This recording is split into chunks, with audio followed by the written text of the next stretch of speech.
All right, everyone. The ad break should be over, which means, of course, that I am here and I am live, and hi, I am Nerdic, or the Nerdic translator.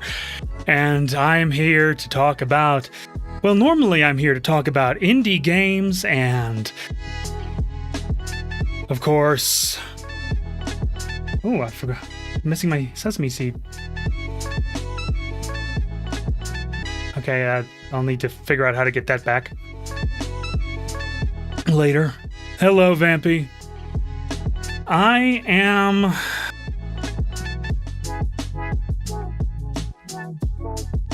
Oh, that's being annoying.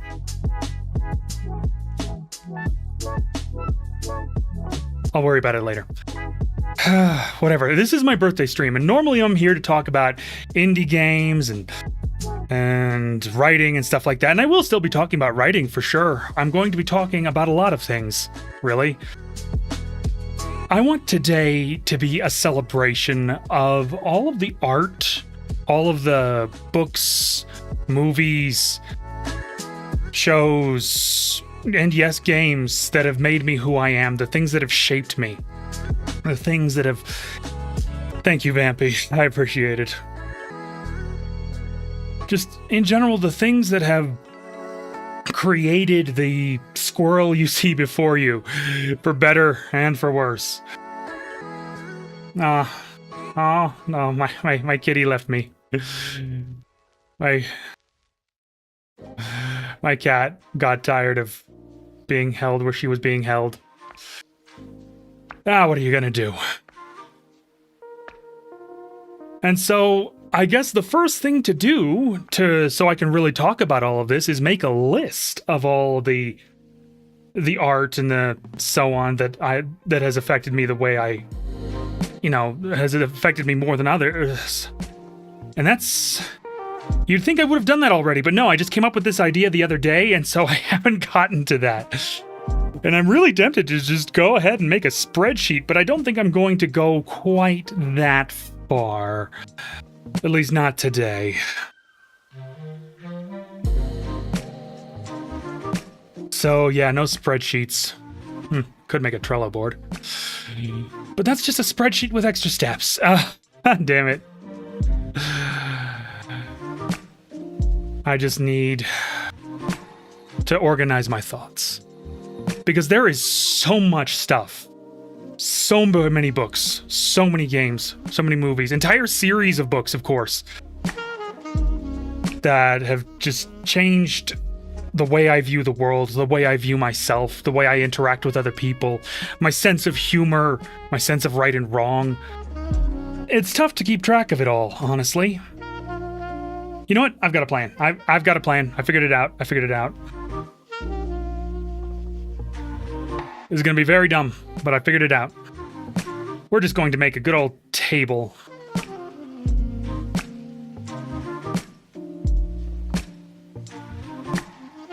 Just a good old table.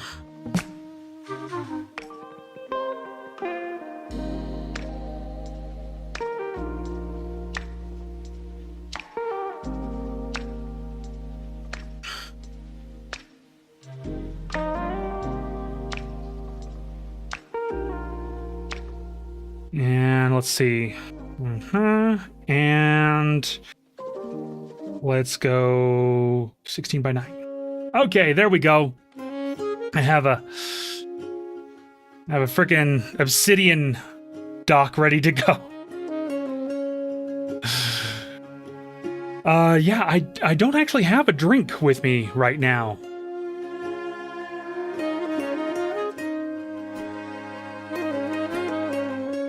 Let's see. Yeah, let's get a table up and running.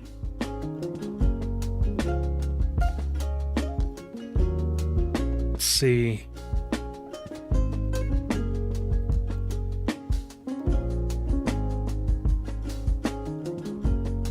Insert table. Insert column. Oh no, wrong one. Oh, I need to get... That's right, I need to do something there. You just need to pause that synchronization so that doesn't happen again. Insert column left. There we go. Insert a few rows. Oh, no, I'm going to need 4. Books. Games. Movies. Shows. Oh. Get it when we go to ad break. That's a good idea. Thank you, Vampy. I appreciate it. And yeah, I'm talking about the art that made me me. Zoom in. I really need to set up a shortcut for that so I don't have to do that every time. Okay. That's about... I think that's as much as it can zoom in. Okay, let's start... Obviously Discworld, because those are my favorite books of all time.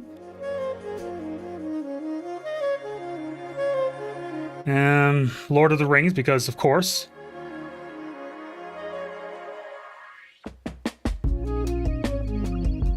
And I will talk about each of these in turn. I just want to think about the ones, I just want to come up with a list first. So, let's get some games in there real quick. Games that actually changed, that I didn't just enjoy, you understand? The games I didn't just have fun with, but the games that actually changed things for me in my life. This is going to be an odd pick, but that one, I'll explain that one. Movies, Wreck-It Ralph's just straight up. Firefly. And those are just the ones to start with, you know? But now let's think of some more. There's one series, I'm just going to call it Silverbloods because I can't remember the actual name of it. It was a kid's book series, but it inspired my imagination like crazy when I was a kid. I just don't remember what it was actually called. Drives me nuts.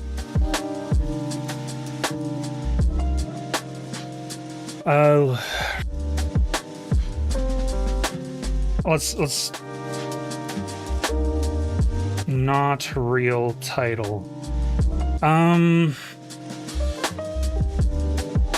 Oh, the Malazan Book of the Fallen. I'll just call it Malazan. Oh yes. The Dresden Files. Garrett E.I. These are in no particular order. These are in the order that I remember them. I just want to talk about just how much these things have changed my life. There are definitely more shows than Firefly. There are definitely more movies than Wreck-It Ralph that have absolutely changed things for me, but those are the ones that came to mind immediately.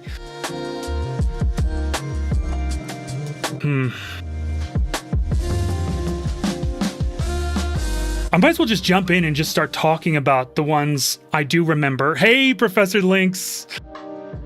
I'm just straight up organizing the art that made me. Oh, there was... I promised to send the link to this stream to a friend of mine. I just hope he doesn't accidentally end up using my real name. Let's see. I need to... Oh god, I need to do the whole thing. Open a new browser window. Thank you, Professor Lynx. I appreciate it. And so I'm just trying to remember off the top of my head the stuff that's really changed my life in terms of art. And this is what I remember so far. I know there's more, especially in the movie and show categories. But, you know, that's what I got off the top of my head. Okay, you know what? I'll use my phone. I'll use my goddamn phone to send that link to him.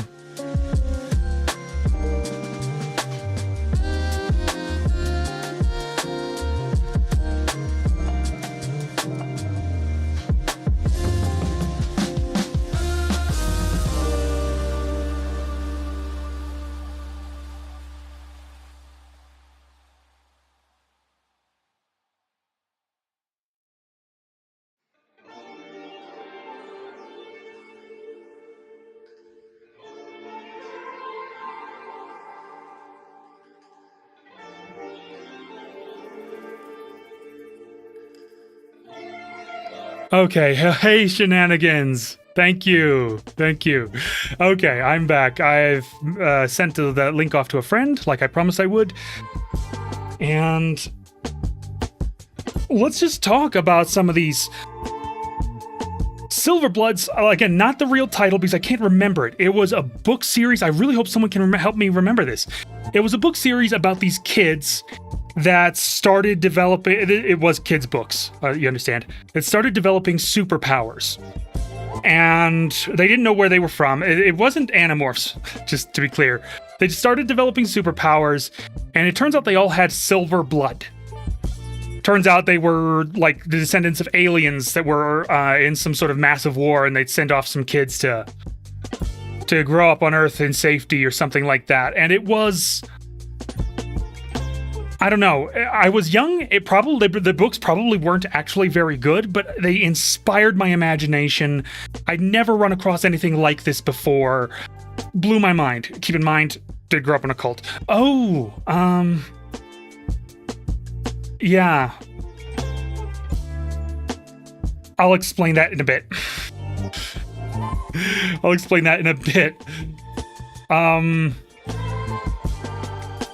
I did. There were things I was allowed to read. It wasn't Animorphs, though. There were things I was allowed to read a lot of. Like Hardy Boys books. I wanted to be a detective. I wanted to be a spy. Stuff like that. You know, I had that phase when I was a kid. But that I wouldn't say those changed my life, other than I really enjoyed reading them. But that's like the earliest. Now, I was already just an inveterate reader, a veteran reader by the time I got to these, but Garrett P.I. and the Dresden Files in particular, these two series of books, they inspired an obsession and a deep love for urban fantasy in particular. And Garrett P.I. I loved because, honestly, the atmosphere of that whole series is amazing. It's an alternate universe, 1920s to 40s style universe, where instead of, guns in World War II, there's magic and the leftover remnants of and the leftover fallout of another great war. But, and Garrett is just this private investigator who goes around in this fantasy universe and solves crimes by... He doesn't have any powers himself. He's human, a former soldier. I think they do have guns, maybe. I forget. But it isn't Earth. Dog. You know what? I'm just gonna roll with it. I'm sorry if you hear the dog in the background. Oh, really? Huh. My filters actually filter him out. Okay. Anyway, Garrett P.I. goes nuts and just gets more off the rails with each book. It starts with your classic noir type mysteries. It's very noir styled. But then it gets bigger and crazier, and eventually he's meeting and having sex with aliens. Yes, this detective does get laid a lot. And it's just an absolute just bunch of fun. Then I heard about the Dresden Files, or I can't remember which one I heard about first. The Dresden Files is, of course, about a wizard in Chicago who is also a private eye. It's set in an alternate version of, not just in another world, but in an alternate version of our world in modern day Chicago. And this one stuck with me a lot because here's the crazy thing. Harry Dresden, the main character, yes, Harry the wizard, grew up being brainwashed by his uncle, who wanted to use him to overthrow the established order of wizards and, serve some dark purpose, etc., etc. And guess who can fucking relate to that? He grows up, he gets out, but for a while, everyone treats him, because he was the apprentice of this horrible person, even though he never really wanted anything to do with that and didn't know what his uncle was planning. Everybody treats him like he's sort of guaranteed, destined to be the bad guy. And guess who can also relate to that? Also, hello, Wreck-It Ralph. And the stories themselves are super fun, super dry, sarcastic. Jim Butcher is a fantastic author, of course. Just absolutely love the Dresden Files. He has an ongoing beef with the artist who does the covers because Harry Dresden doesn't wear hats. He hates wearing hats. And the cover artist always draws him wearing these wide-brimmed hats. For some fucking reason. It's hilarious. But yeah... shows. Oh, who am I kidding? You know what?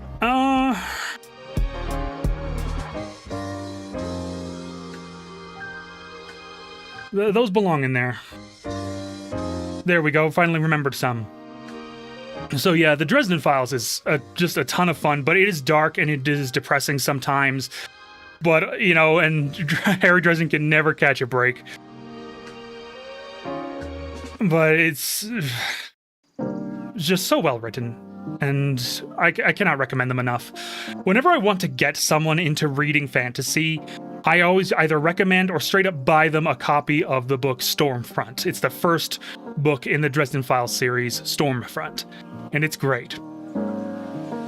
Noble House, second half. So here's the thing. I read an abridged version of Noble House by James Clavell back in the day. And I liked it, I thought it was cool and whatnot. I was early teens, it was a whole new world for me. And then I found the second volume hardback of the novel Noble House. Not the whole thing. It was literally just the second half of the full book in a thrift store during one of our trips to the US. And that one was a lot more detailed and a lot more explicit and a lot crazier. And I'm not gonna lie, again, by the way, if you've seen the show Shogun, the guy who wrote the original book Shogun also wrote Noble House. This book came after. So yeah, that was a lot for my... Oh, you know what? I need to add one more thing. Oh, wrong side, I guess, but fine.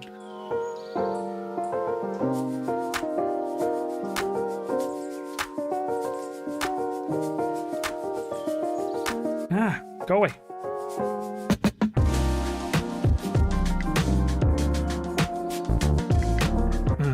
No.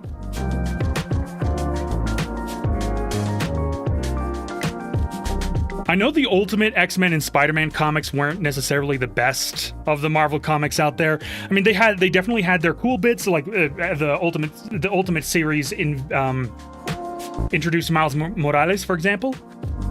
But at the same time, these are the comics I started reading. Like, I was a teenager, and these are the ones that I was able to get from the internet, in a totally legal way. Don't at me. And I read Ultimate X-Men and Spider-Man pretty obsessively, and they kind of blew my mind, not gonna lie. Oh, yeah,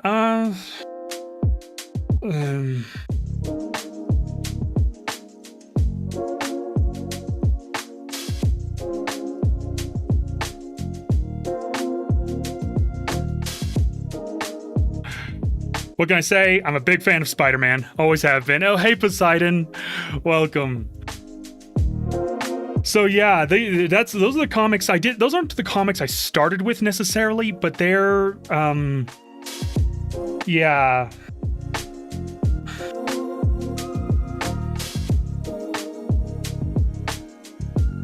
I'm not gonna lie, the Justice League cartoons blew my mind. And, oh, right.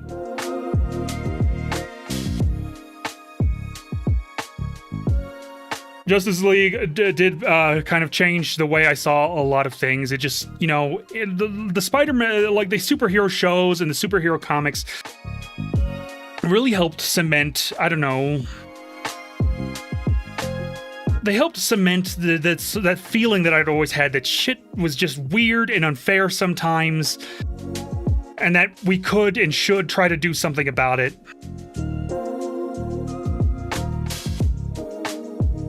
And, so that was all.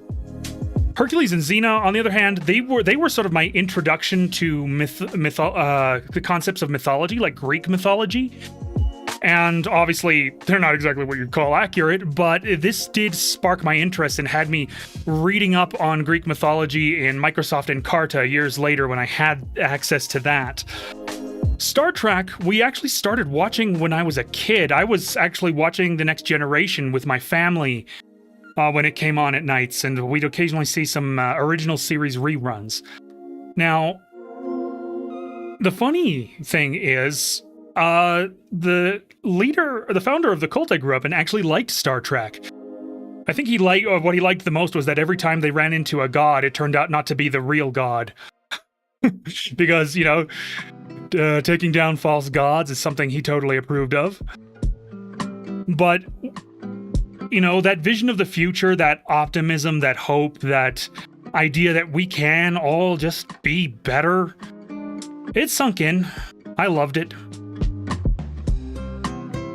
Firefly, of course, changed my life in the way it just changed the way I saw TV in general. Like, it was the greatest show I'd ever seen up to that point. Maybe still is. Yes, I know it was made and created by Joss. It could be worse. I could be Neil Gaiman Whedon. But... oh, I'm clipping that shit. But it was still just a great show in so many ways. Characters that worked. So many very attractive characters. Not gonna lie. when I was around that age, the right age for it, I had a crush on River. Then, of course, I grew up and watched Firefly again and ended up, falling more for Inara and then eventually Zoe. Yeah, eventually the badass ship mom was sort of more my type. Wreck-It Ralph. Remember what I was saying about the Dresden Files and feeling like you're destined to be the bad guy somehow? Yeah. I saw this after I got out of the cult, of course. And it wrecked me, so to speak. I still cry every time he's diving towards the volcano at the end of the soda volcano. And that ties, like the Dresden Files and that right there also both tie into Chorus, the video game. For those of you who haven't played it, it's a space combat game, but you play as the former soldier of a government that is essentially run by a cult as well. And, the former soldier is fighting back in an effort to atone for the rather horrendous things she's done. And, there we go. Great game, though. Fantastic game. Not for everybody, maybe, but fantastic. Lord of the Rings, of course, opened my mind to, traditional fantasy in a way that I'd never expected. I'd never really experienced proper traditional fantasy before. I mean, I'd read The Pilgrim's Progress and that sort of thing, but, it's not the same. But, one day... Actually, it started with the movies, but eventually it became the books. When I was, when the movie first came out, the first, The Fellowship of the Ring first came out, we went to the theater. We didn't know what it was about, and we went in, and we started watching the intro, and it blew my tiny brain so hard, seeing all of this fantasy stuff just being blasted with it all at once, and that voiceover about Sauron and the ring. And I was maybe 10, something. I was around that age, and maybe a little older than 10. But then my mom saw it. But my mom was there with me, and she saw Sauron, and he looked evil and demonic, so she dragged us all out of the theater before we even got through the intro.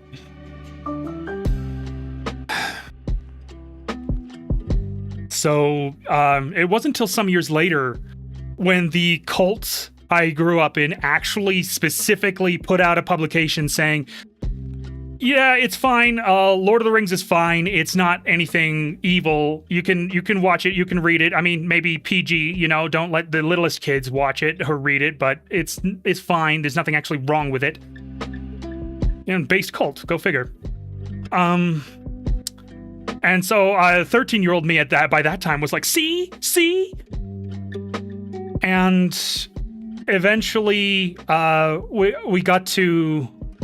I visited Canada for a little while, and I went to the library, and I wasn't sure. I don't think they had it. I think everybody was borrowing it because the movies have been coming out, Oh no, this might have been before I was 13. This might have been in between.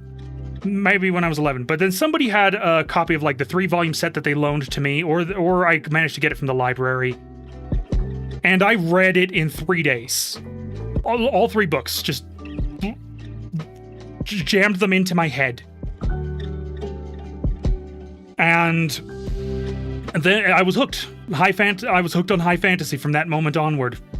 And then later, eventually, I got to see the movies.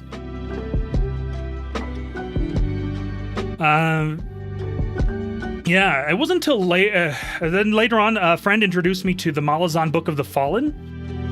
Now, if you've read, the A Song of Ice and Fire series, the Game of Thrones series,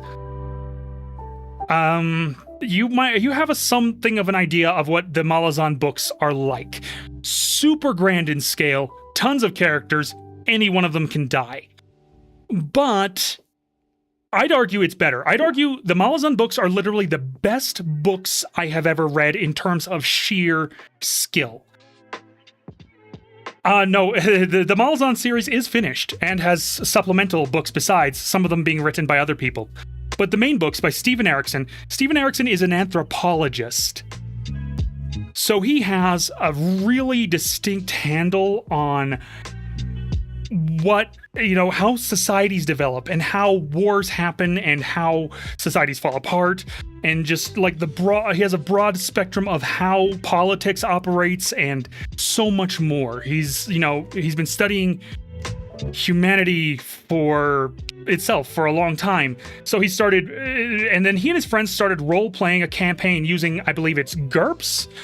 believe that's generic or generalized user role-playing system, something like that, or I forget. No, not user. I forget what the U stands for, but basically it's a role-playing system you can use for literally any that you can use for like literally any setting that you want. And so, oh my God, people, I'm sorry, I didn't see this. I didn't see the alerts. I didn't see, oh my God, you've been subbing? You've been putting out hype train? Oh my God, I didn't see the alerts. I'm so sorry. Oh my God, thank you. Thank you. I had a window with the chat open, but I didn't have the actual Twitch dashboard open. Oh, I got a hype train emote. Go figure. Thank you. I appreciate it. Oh. But yeah, back to the Malazan Book of the Fallen. So yeah, it's a book series that spans many nations, many characters, and they're so well written and so emotional. He really makes you like you'll cry your eyes out when people who don't deserve it die. You'll literally cackle out loud when certain characters die. At least I did. It is, I cannot describe how well written it is, but there is a problem. It's hard to read. Why? There is almost no exposition, and there are definitely no explanations of how things work. You have to figure out how the magic works, how the gods work, how the politics work, who is fighting who, from conversations that are had between the characters. It does all make sense. It does all tie together, but you don't understand half of it until the second read through. It's nuts like that. And that is what makes it really difficult for a lot of people to get into, and I don't blame them at all, Honestly, I know why I wasn't. 1 second. So I know why I set up my alerts. I set up Streambot on both computers. I set up Streambot on my gaming rig to give me alerts every time something like that happened, and I'm not running it on my gaming rig right now. There we go.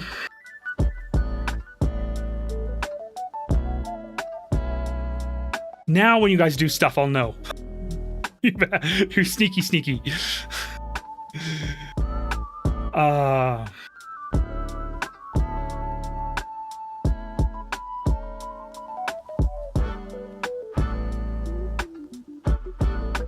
Yeah, but I actually have a system to let me see this stuff, and the fact that I didn't have it running is very embarrassing to me.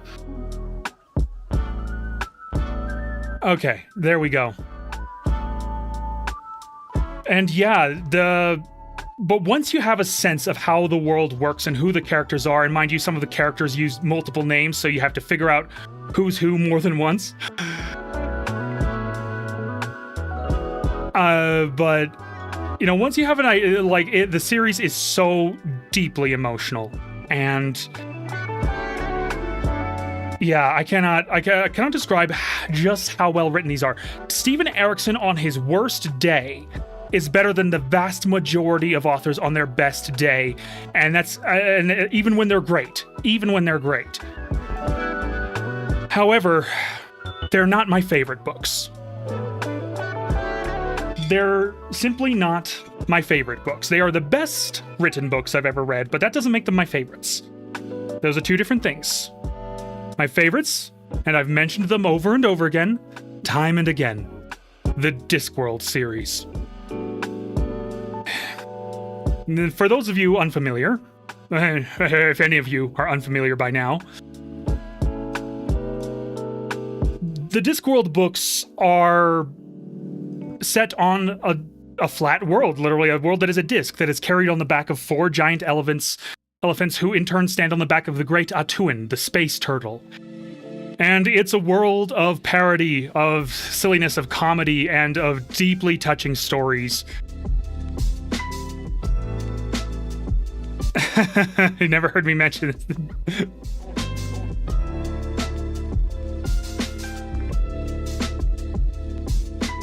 Sure. But yeah, again, it's a series that spans a whole world with different books focusing on different characters and different individual stories rather than one grand overarching story. So there are some standalone books, some books would follow different characters on different adventures, and they're hilarious. They're just utterly goddamned hilarious. I'd have to read you some quotes to make you understand. It's just... One quote that I loved recently was, "She'd have to shout for help. Of course, someone might hear, but that was always the risk you took when shouting for help."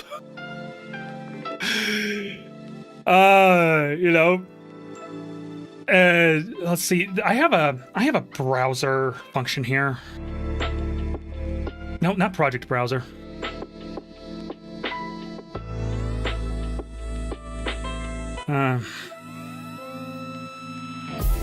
Just to give you an idea of the sense of humor. Oh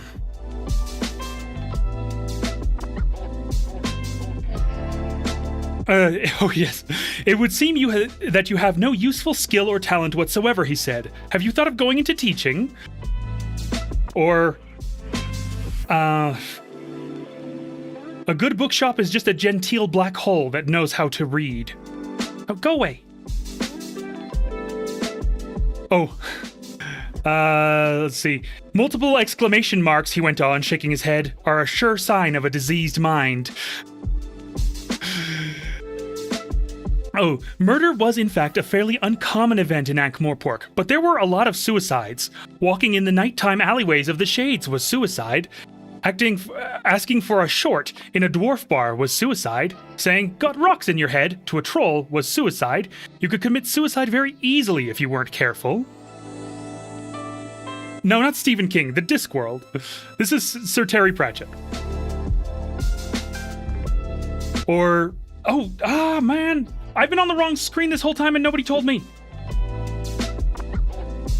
I hate that. Okay, I'm back.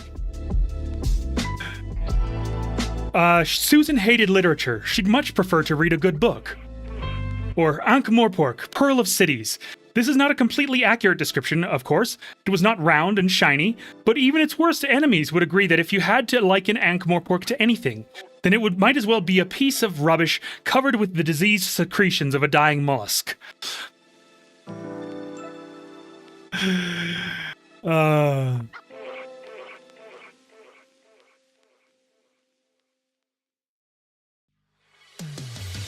We're dealing here, said Vimes, with a twisted mind. Oh no, you think so? Yes. But no, you can't be right, because Nobby was with us all the time. Not Nobby, said Vimes testily. Whatever he might do to a dragon, I doubt if he'd make it explode. There's stranger people in this world than Corporal Nobbs, my lad. Carrot's expression slid into a rictus of intrigued horror. Gosh, he said. Racism was not a problem on the Discworld, because, what with trolls and dwarfs and so on, speciesism was more interesting. Black and white lived in perfect harmony and ganged up on green.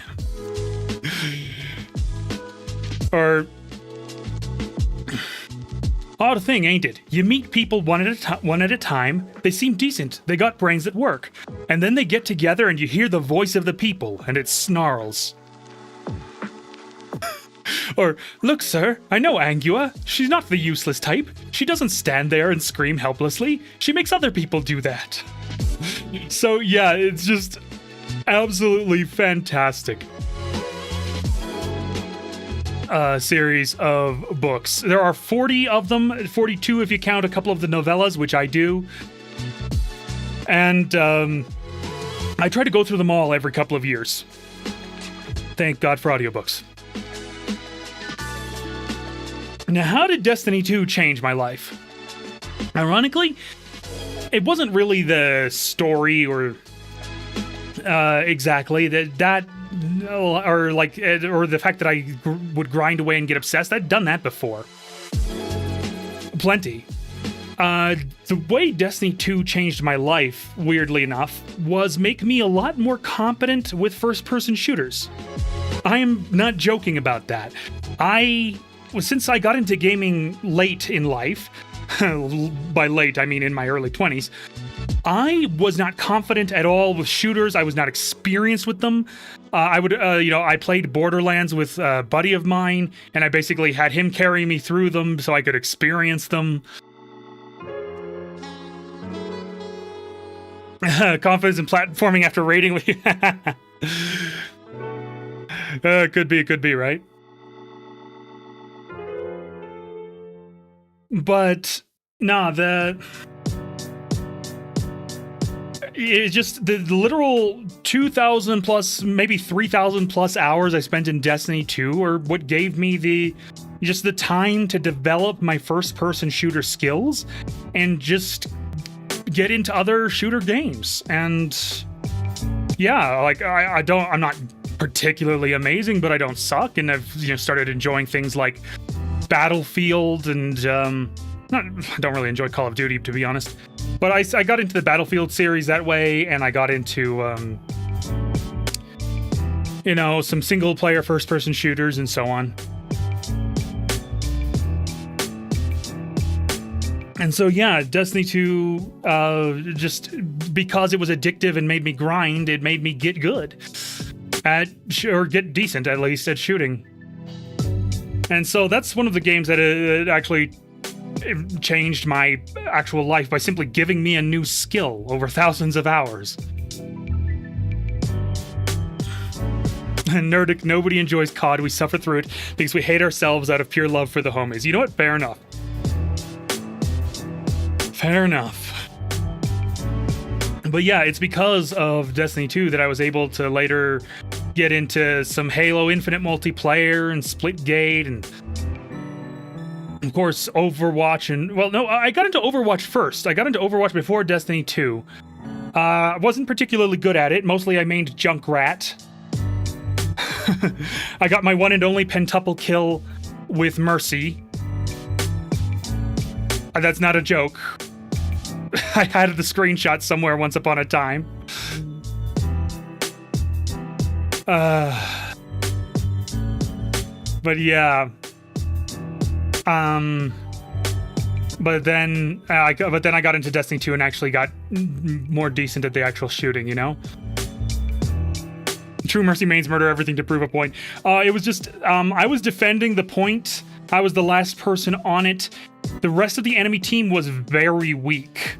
So I just pulled out the pistol, and I think within one magazine, maybe two, I had gotten my first pentakill. And only pentakill. But most of the time I just ran around with Junkrat because I figured even if I can't, be good, I can really annoy the enemy team. And then I got into Paladins for a while. I was actually into Paladins longer than I was into Overwatch before Hi-Rez went and ruined it. Paladins, that is. Hi-Rez didn't ruin Overwatch. Blizzard did that.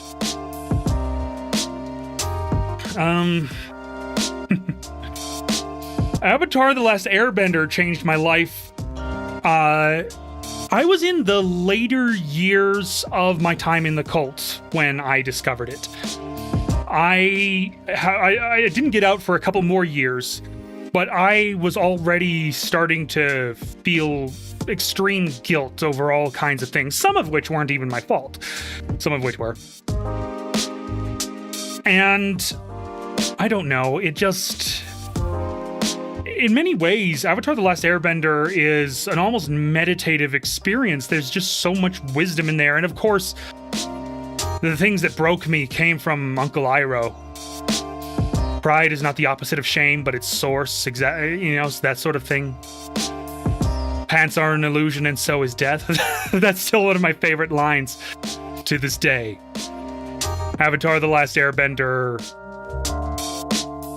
opened my eyes to a lot of things and just, it helped me be a little bit more at peace with myself until years later when I could actually come to forgive myself for some things. It took a while. It took a while, I'm not going to lie.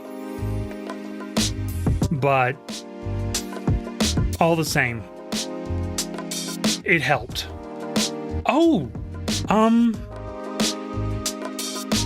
I'm going to tell this story, and maybe even clip it.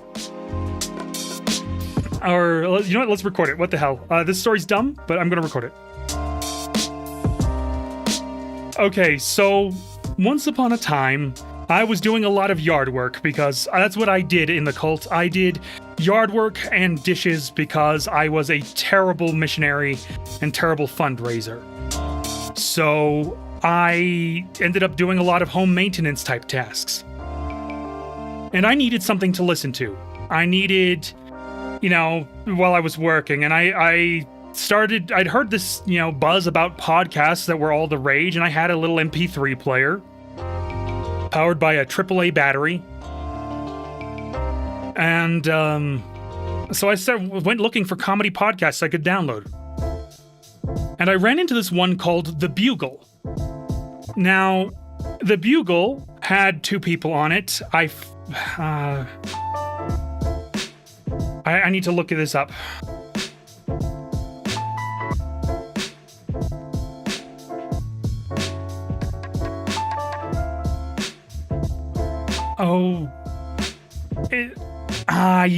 Yes. At the time, it was hosted by Andy Zaltzman and John Oliver. Now, that John Oliver, by the way. So I started listening, and it was billed as a comedy podcast, and what I ended up with instead was an education on the British political system, and I learned far more about that than I ever wanted to. But it was funny, and I kept listening. And then John Oliver started talking about how he'd moved to America, and he was literally phoning in to the podcast. And he started talking about how he was working on this show called The Daily Show, and how it was a lot of fun, and that it was a great show, and he was having a good time there. And I was like, okay, I should check out this show. I want to see John Oliver, right? And so I went and found, totally legally, don't at me, online episodes of The Daily Show. And, I get into there, it says The Daily Show with Jon Stewart. I'm like, that sounds like the wrong John. And then this American guy gets on, and I don't know who this is. I'm still in the cult at the time. I don't watch a lot of TV. But, he gets on, and he's pretty funny. I disagree with him on some things. After all, the cult I was in was weirdly conservative about certain things. But, I started listening. It was fun, but I kept skipping through episodes trying to find where the hell is John Oliver? Why isn't he on the show? As it turns out, of course, at the time, he was just a writer on the show. I was like, this Jon Stewart guy is great, but where the fuck is John Oliver? It turns out he was writing. And eventually, they started having him do some correspondent segments and whatnot, as they do. But that's how I got into watching The Daily Show on a semi-regular basis, because, it was funny, and it opened my eyes to some things as well over time. I was exposed to perspectives I hadn't really encountered before. And over time, I just sort of, that influence it didn't get me out of the cult, but it helped, you know? Over time, my views began to change, and when I eventually did get more or less kicked out, because despite being a true believer, I was... Well, I have ADHD, and I couldn't focus on shit. I was unmedicated. And they were like, well, you don't focus on shit, so you clearly aren't dedicated, and you clearly don't believe, and oh, the irony. And so, that was the second time I actually left the cult and, you know, stayed out that time. And yeah, so John Oliver and Jon Stewart helped get me out indirectly. They were part of a larger pattern. Or if I can't say they helped to get me out, I can say they helped me adapt to the world around me, because I had a better idea of how other people saw the world, and not just how I was taught the world was in the cult I grew up in. And that mattered a lot. That was important. It helped a lot with my adjustment.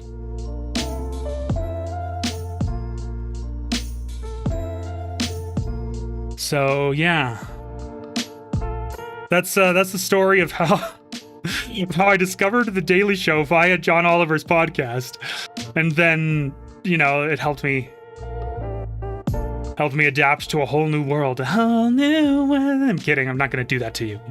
All right, I'll stop recording there before this gets any worse. But yeah.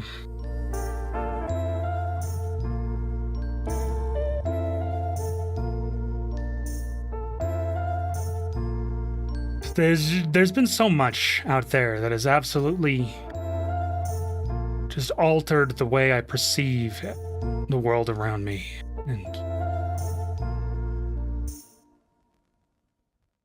And there have got to be more movies. There have got to be. But I can't think of them off the top of my head right now. Truth be told, movies have... Well, the Lord of the Rings movies count.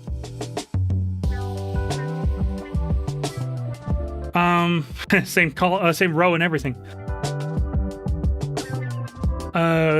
They, you know, because the movies are what got me into the books and all that. But yeah, honestly, I think the movies have always been entertainment, but they've always been rather, you know, they're just short 2-hour bit of entertainment. TV shows have time to grow on you, and you begin to really identify with, or at least relate to, the characters and get to know them and the world they're in, and they have more time for you to like mentally become part of that world, to invest yourself in it. And that's why I think shows have had more of an effect on me over time. And honestly, I think I prefer TV shows as an art form overall, compared to movies. It's not to say movies are bad. It used to be all about movies, but TV shows, I don't know. I see them as honestly just a better version of movies, because you just get more time to really experience it all.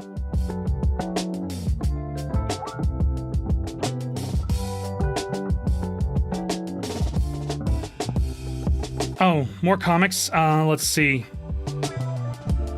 Yes, the Scott Pilgrim comics actually did have quite an effect on me. Not gonna lie. Let's see. I did read stuff like Sandman and whatnot, and it's not just that I don't want to give Neil Gaiman credit, but while I did enjoy them at the time, I wouldn't say they were life-changing for me. They were new and different, but they didn't fundamentally alter my perspective on anything. So, I'm not going to include those.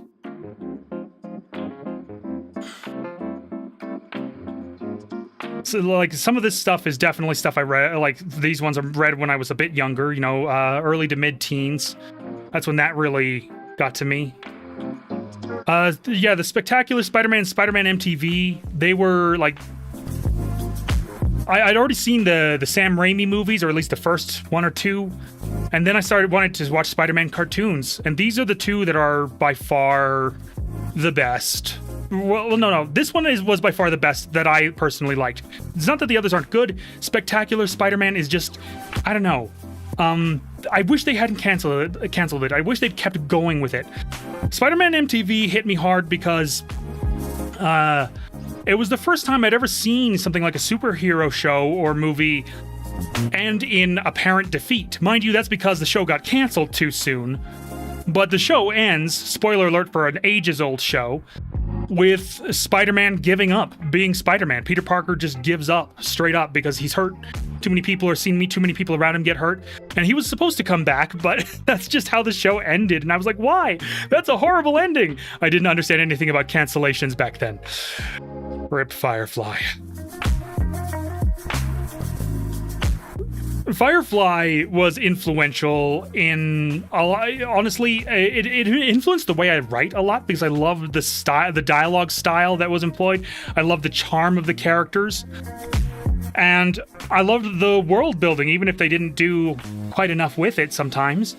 But I loved the world building and just this idea of a Western in space. I mean, that's literally the idea behind the original Star Trek, mind you. But they leaned hard into the Western themes. And then, added a pinch of, Chinese culture they could have done with more, frankly. Okay. Thank you. Thank you, Dim Shenanigans. And Nathan said he's down to keep it going. Right?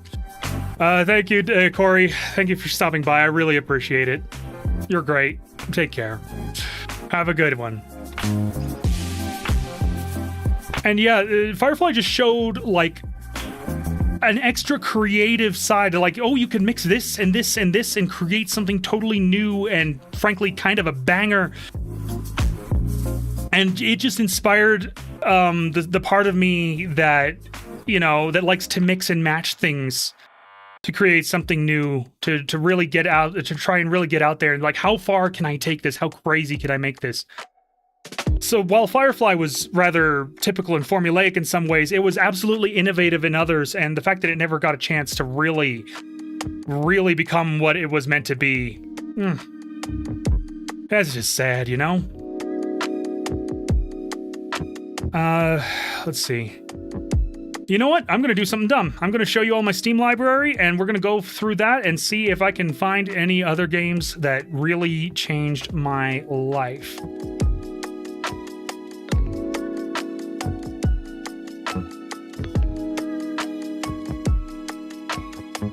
Let's see. Let's go alphabetically. Screw it. Because I've not really played a lot of these games. I have, of course, deeply enjoyed a lot of these games. But, deeply enjoyed and change your life are two different things, You know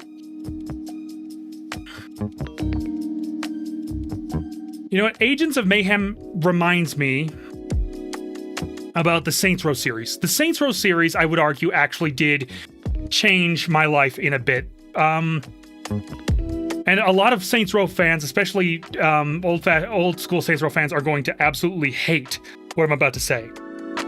But the game I started with, and the one that really blew my brain and got me into the series and just generally shaped some of the way I write and shaped some of the things I like in video games is Saints Row 4.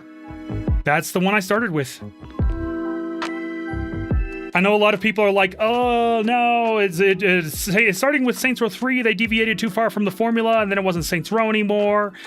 And arguably I like the way that they just tried to differentiate themselves from the Grand Theft Auto games. I like that they went crazy and over the top. I like that. Now, did they lean a bit too much on cultural humor for some of the jokes in Saints Row 4? Maybe.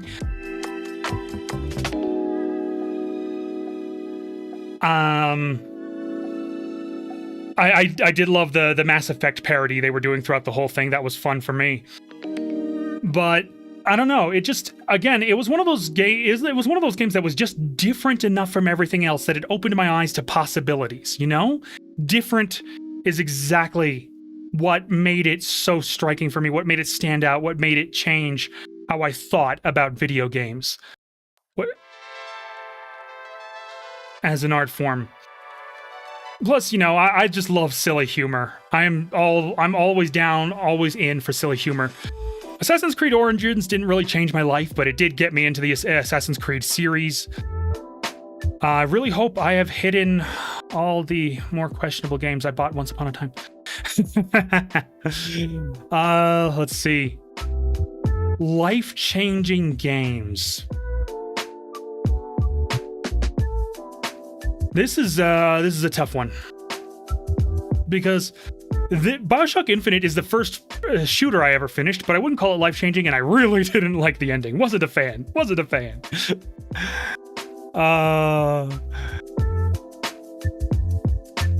Let's see. I did like Borderlands, but again, not life-changing, although Handsome Jack was fucking-tastic.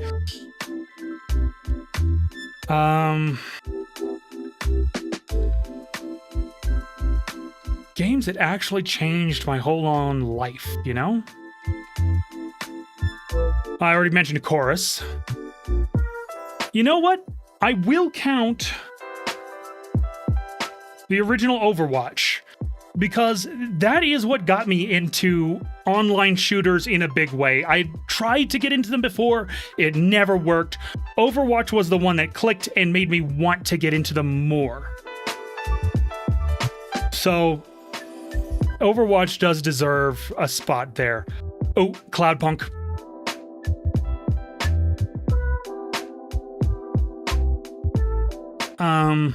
Just great writing overall, deeply introspective. It's a great little cyberpunk game where you play as a sort of taxi/delivery driver. Honestly, play it if you haven't, and play the next game coming up called Nivalis, which is a life sim set in the same city, the same cyberpunk city. And Cyberpunk 2077 did not change my life. I liked it. I liked it a lot. I definitely enjoyed it. But I wouldn't call it life-changing. But the one that did was the Witcher series. The whole series, 1, 2, and 3. I tried to get into The Witcher before, but I bounced off the combat system in the first game pretty hard.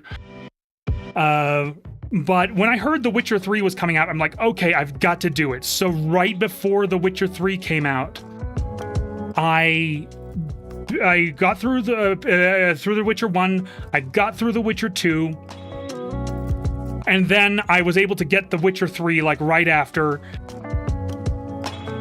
And for one thing, I pressed the space bar, found out I could jump, and nearly cried with joy. But the Witcher series is another one that changed my life, just for the sheer quality of the writing and the world building. I mean, mind you, the world building was mostly done by Mr. Sapkowski, but just the general, the decision making and the immersion, it really got under my skin in a way that even Mass Effect and Dragon Age didn't. It got me invested, to the point where I got really emotional over character deaths and whatnot, and it was just... The Witcher series really made me feel the impact of my decisions, in a way that even those other games didn't quite, except for Mass Effect 3, when I found out I messed up by not doing that one mission where you go find the music for Tali in Mass Effect 1, and for some reason that makes her kill herself in Mass Effect 3. That broke me. That broke me. That was my first time playing Mass Effect 3, and I got that ending. I was like, oh, shit, no.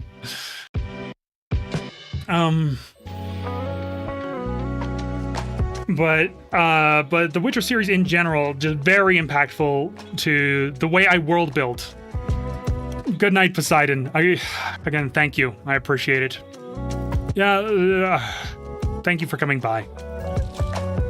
I know you won't all be around here forever, but I really appreciate that you came by as long as you did.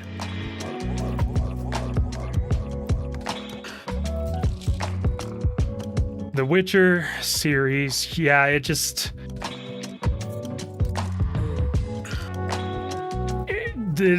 Where Discworld informs how I approach creating characters when I write, The Witcher informs, well, both Discworld and The Witcher inform a lot in the way I world build, as does the Malison Book of the Fall.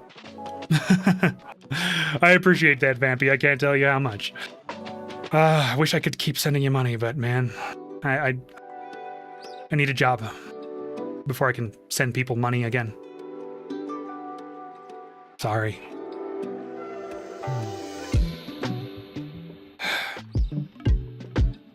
But yeah, back to the games.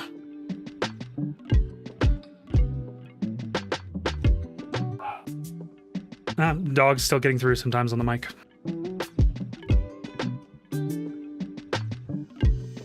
Let's see. Games that actually changed my life.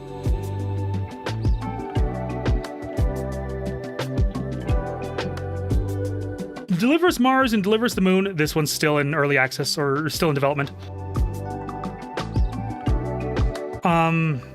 These two are great games. Didn't change my life, but great games all the same.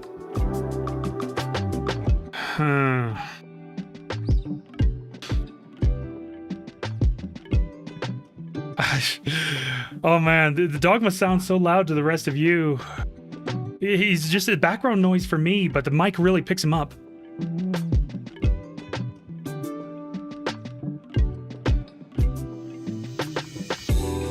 Let's see.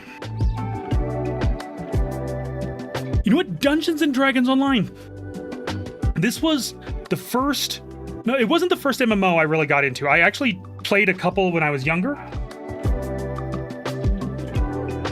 But this is a game that my buddy Shinji got me into.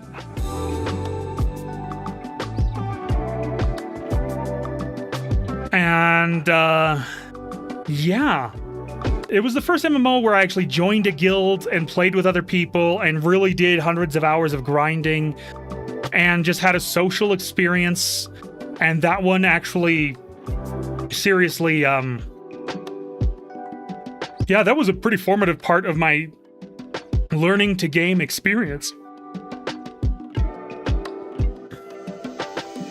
Honestly, it was.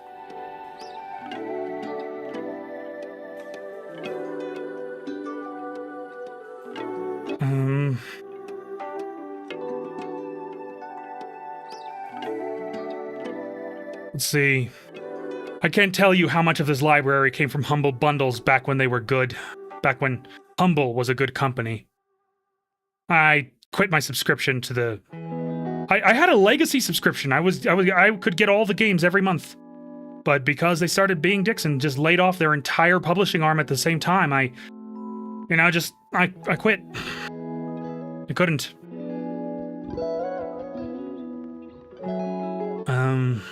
Let's see. Greedfall. You know what? It wasn't Greedfall specifically. It was games by Spiders. I think it's Spiders Interactive? Or is it just Spiders? I'd have to double check. No. Okay, it's just Spiders.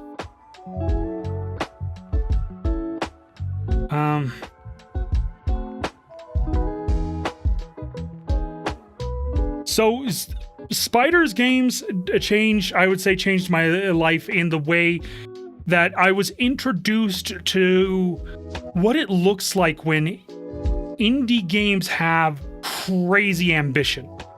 Well, not necessarily indie games, but like AA budget games. When smaller budget games from smaller teams are maybe jank, they're maybe not very good in some respects, but they have crazy ambition and they're trying to do big things. Like the Greedfall and previous games from Spiders, they tried to do the Dragon Age, the Mass Effect thing with, cool gameplay, great world building, impactful choices to make. They really dropped the ball on the impactful choices because in the end, every game almost every one of their games boils down to like a final be good or be bad choice that's not really affected by all the choices you made up to that point. But there's a lot of other things to like about their games. Of course, they went turn-based with Greedfall 2, and apparently it's not going well. So, games from Spiders, though, for the longest time, I was a big fan. And I think they are a big part of what gave of me developing a focus on indie games. Yes, this is a game about doing therapy to Hitler. I bought it just to see what the hell, you know? I might actually play it one day. I haven't actually done that yet, but I forgot that I bought that. So what the fuck? Let's just do it.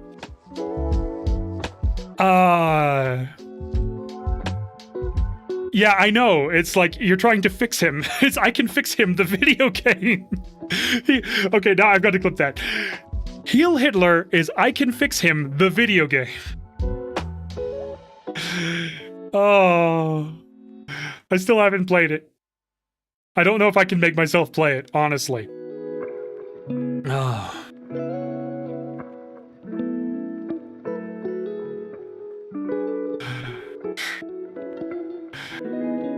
Oh. Let's see.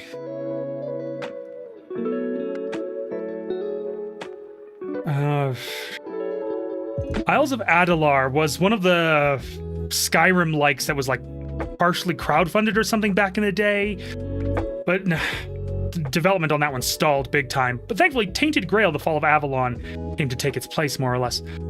You know what? Isopodacy, yes. This is one of the ones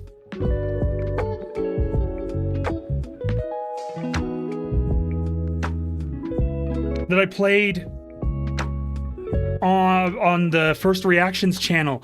This one legitimately changed my life. I only spent 14 minutes playing it. Literally 14 minutes. But it is so utterly weird. So batshit. So wrong and right at the same time. I can't forget it. It's just one of those indie, obscure, weird-ass experiences that is legitimately just... So everybody needs to play it for at least a few minutes once in their life, just to go, what the fuck? Okay. Oh, yes, okay. The Yakuza slash, like... Dragon and Judgment. That's how they spell it without the E, without the extra E here.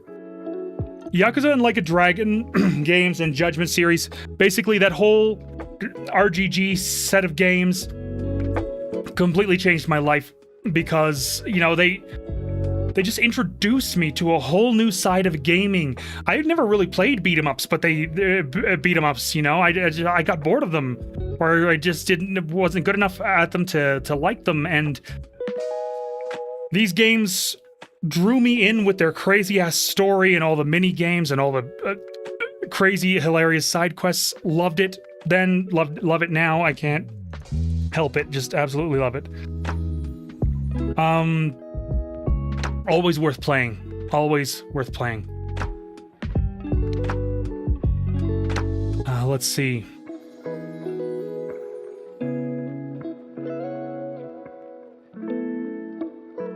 Some of them are, like... Some of them have been legitimately life-changing. Just altering the way I make art, altering the way I see art, altering the way I see the world. Mars Warlogs was another one of the Spiders games.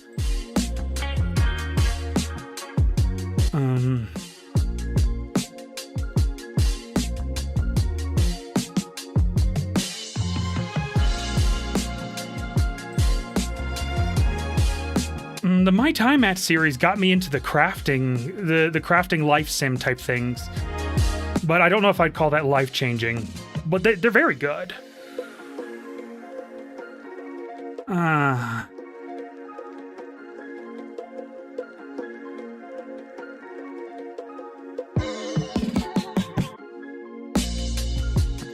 see. Down into the Q's and the R's.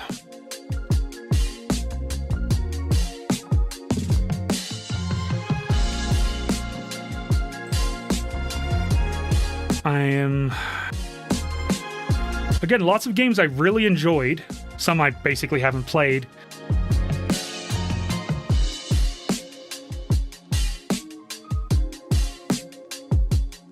And not a lot that I'd actually consider life-changing.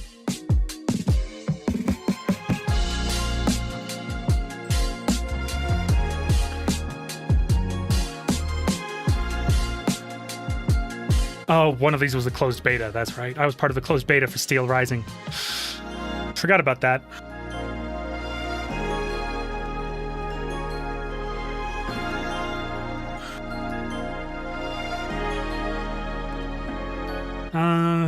Let's see.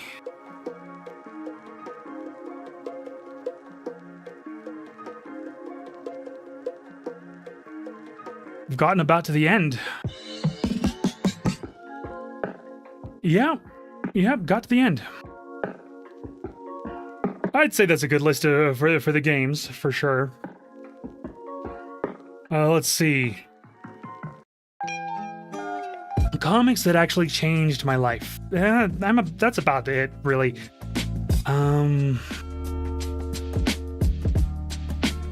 Nope, there's at least one manga that would have really... It was Naruto. Just because it got me into manga and anime in general. Naruto was my entry point, reading the manga for that. That is what really got me into that sort of thing. I wonder if there's any anime that I'd say have changed my life. I mean, I really enjoyed Fairy Tail, Black Lagoon, Cowboy Bebop, of course. Really enjoy things like One Punch Man and Mashal, but again, not life-changing. Very fun, not life-changing.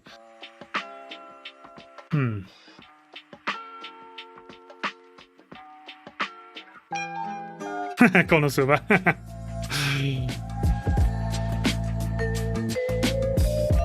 Mel Brooks movies.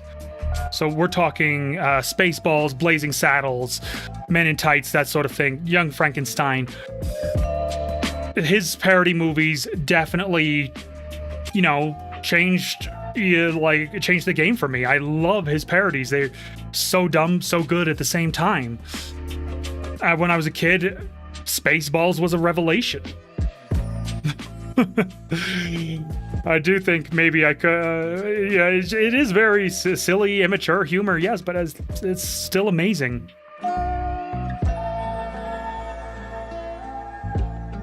Yeah, Dave Chappelle was great in that. A black sheriff? Why not? It worked in Blazing Saddles. Ah, fantastic.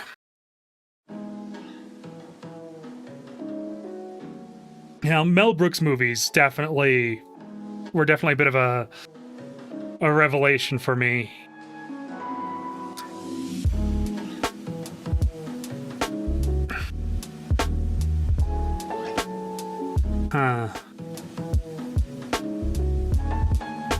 You know what was life-changing for me in terms of altering my sense of humor? And just introducing me to things that were to a sort of playfully dark sense of humor I didn't know you could do on TV. C-Lab 2021 and Archer. Just straight up.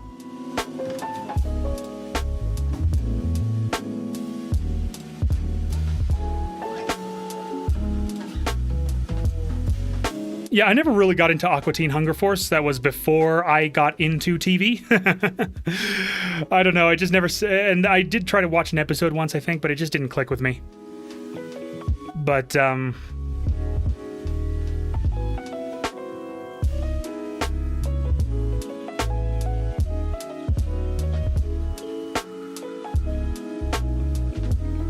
yeah. South Park I have enjoyed, but I wouldn't call it a life-changing revelation or anything. Same goes for Simpsons, Family Guy, that sort of stuff.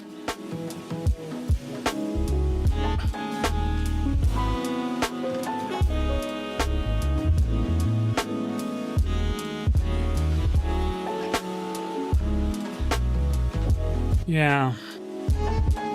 At least it's a good start. It's by no means a complete list. Of course, I've read more, I've watched more, and some of it has definitely shaped me. I just can't remember it all. I've legitimately forgotten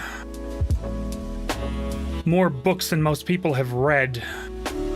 And that's not bragging, I just like reading, you know? What are you gonna do?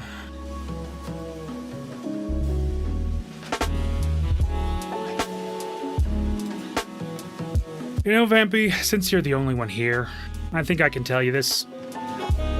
Part of the inspiration for this stream was a realization I had yesterday.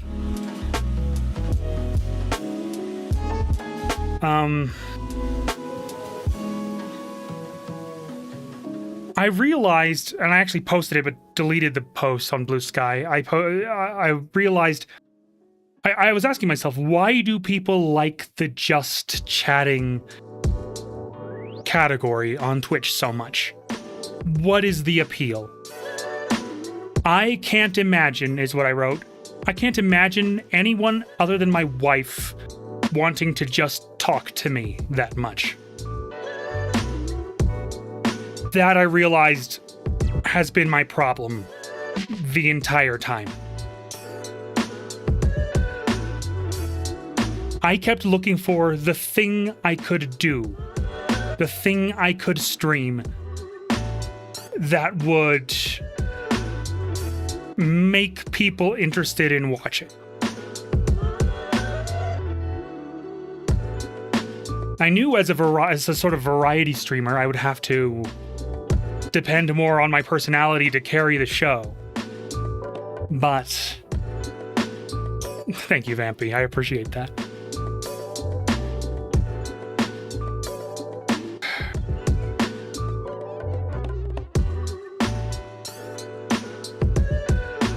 Where's StreamerBot? Okay, no, it is up and running.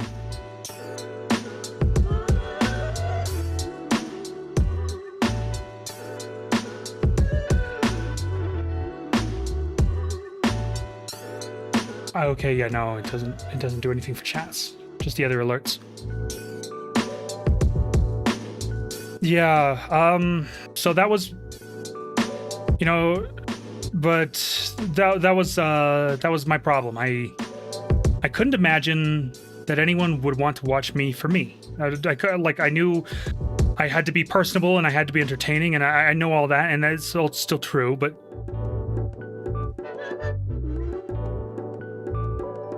I kept looking for a hook that wasn't just me. And as a part of my efforts to change that, as part of my efforts to really, you know, make some progress on that front, yesterday, I decided that today's stream would be about me in a sense. Not celebrating me, but celebrating the stuff that made me who I am. Celebrating the things that helped shape my personality and the way that I write, and all the things that people who do follow me seem to like. Yeah, it does get lonely sometimes. You're right. But that was, well, yeah, so that was the idea. To really dig in and just, instead of trying to depend on a hook and depend on a game and depend on, you know, a gimmick, to really just talk about something I enjoyed. Nerd out, geek out with friends. That's what I wanted to do today for my birthday, and that's what I've gotten to do, and that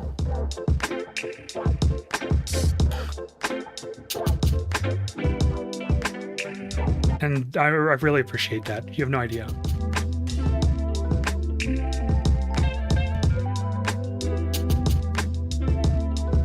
In the end, there's definitely more movies and comics that belong on the list.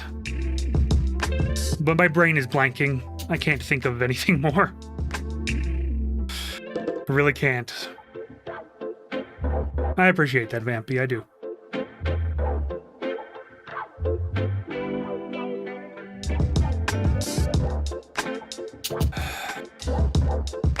This is part of me.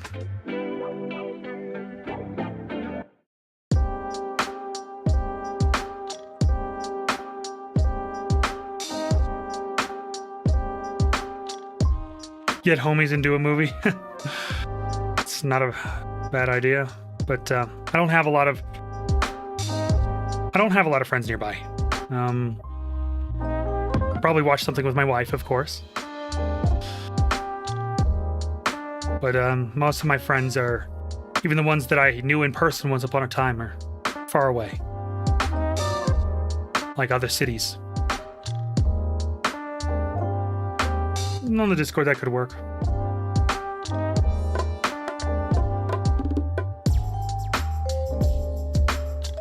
Yeah, that could be fun.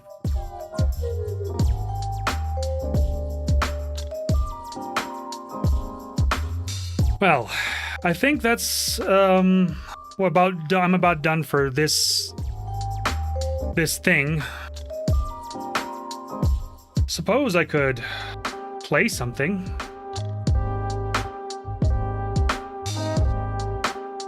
My New Year's resolution is literally to spend more time with friends.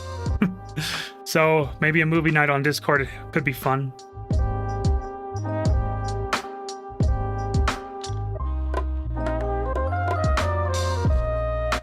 You want me to play something?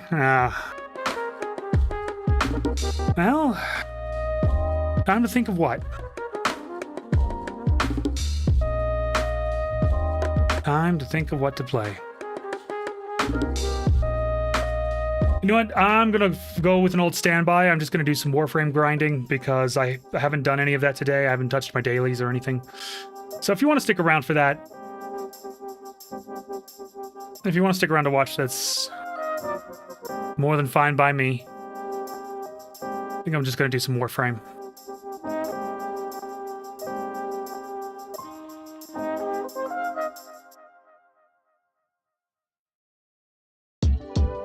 So thank you for everybody who's been through the stream so far and the silliness of discussing all the things I love. I found out I have concurrent viewers on YouTube. I might be one of them, but I don't know who the other one is. Thank you for being here, YouTube viewer. You're fantastic. In the meantime, I'm just going to play some Warframe if you want to stick around. Oh, that's you? Thank you. Thank you. I don't really need people to watch on... I don't really need people to watch on YouTube. It's just, I just stream to it to have like a VODs saved there automatically instead of having them transferred from Twitch. I just prefer it that way. But yeah, I'm not really aiming for traffic on YouTube.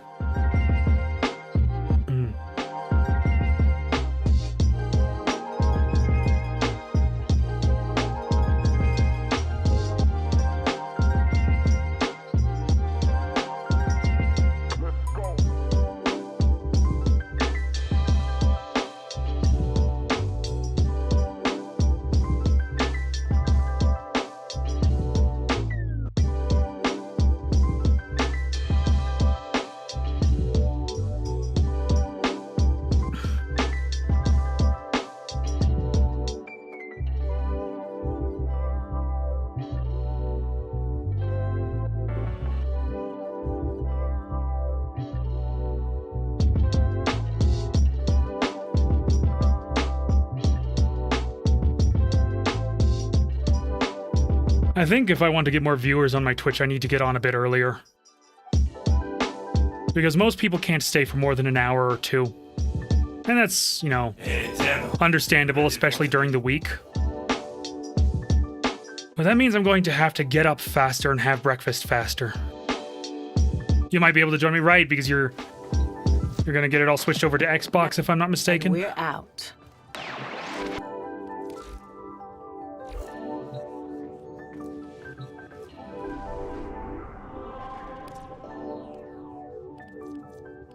Hmm.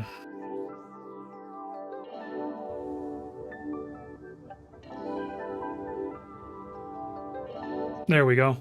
It's great. It's great to see the subscription gold bar fill up.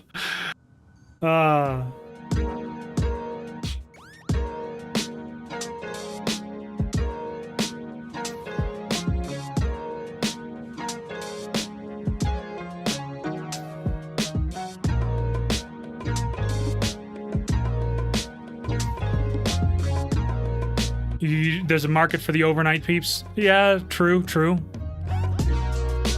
Just none of the people that follow me on social media are in that audience. I need to get that audience somehow.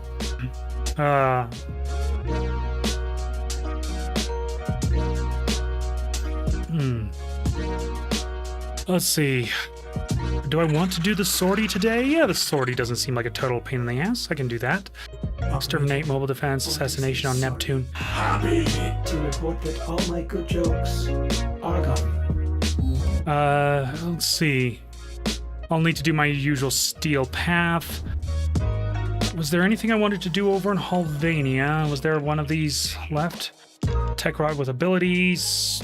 No, I can just get those more easily with steel essence or just farming normally. I do need my daily standing as usual. I am really close to ranking up Cephalon Suda again.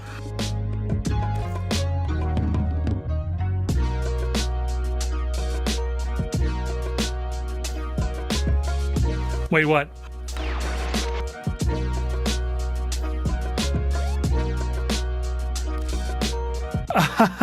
Oh, you haven't played. You're right, you wouldn't have played Warframe 99 yet. This is the mission terminal for the new expansion, so to speak. And this is how you get to the missions. And let me show you this. Let me show you the new player hub they have in that expansion.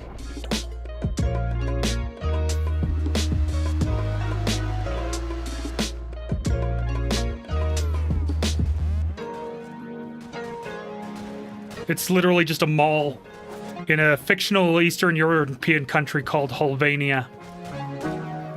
Big up yourself. Dress for the hit you. Yeah, it's basically Windows. Shall I introduce you to some of the proto-frames? Let's talk. It's Excalibur with a face. Anything you need, ask. Hey, And now it's Mag with a face. in a while, crocodile. Yeah, malls were fun, even for me. See, Quincy's the new proto-frame Site 09. Or one of the new proto-frames. This is Nyx with a face. I'm dating her. That's right, you can date some of these characters in the game. My friend. And there's the Latina. That's Trinity with a face. For you anytime.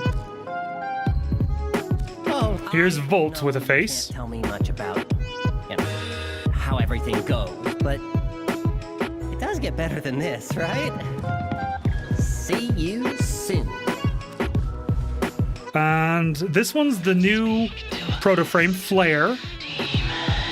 Or, well, the frame's name is Temple, but the character's name is Flare.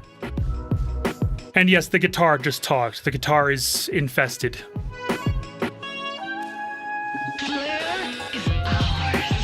Flare is they, them. Did I say anything else? Flare is a they, them. Let's see. Then there's Welcome to where the old soldiers watch. Frost and Saren with faces. And yes, they gave Saren a boob window because they did.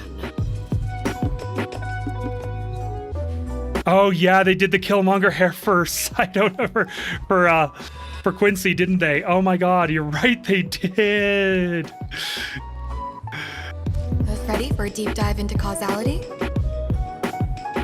And they gave Kaya here, that's Nova, a practical bun.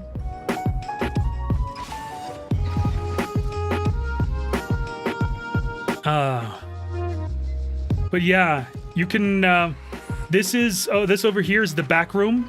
You know how you have your orbiter, and if you've done, like, I think it's not the New War, I think it is the New War, you can, or one of the expansions, you can go to, like, the Drifters camp, as an alternative base. Well, this is the back rooms. And, yeah, dating. Mind you, you're not dating them as your main Tenno character, because that character is a child. You're dating them as the Drifter, who is, you know, a version of you that's older. Didn't tidy up. Sorry. I decked out my Drifter in mall goth attire.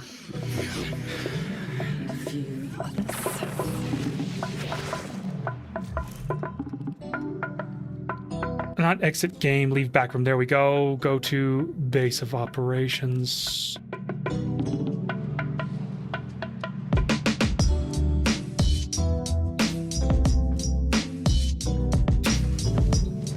Oh, how do I put this? They already do, sort of. So you haven't done the Jade quests. You know what? I'm just not going to spoil those for you. I don't know if you can still do the quests if the event is over. I think you can. But there is a frame that, like, was pregnant before you got her. Like, right before you got her. Literally, the stalker's girlfriend. Which sounds really weird out of context. And in context.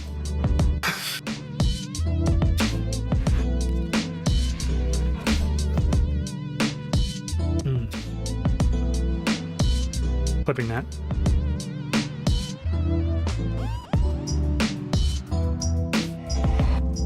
Eliminate all Corvus threats. The Weaves had a field day. Kinda, yeah. I am detecting a synthesis target. Use the synthesis scanner to track the creature. Synthesis target, huh? Well, it's not going to be one of the ones I'm looking for, but I hope we do find it, because I like having Cephalon Simaris standing. Oh, no doubt. And then the proto frames started coming out, and they started putting faces on the frames. Can you imagine what what certain communities online have done with that? Oh God. Stay focused. There's a heavy unit approaching.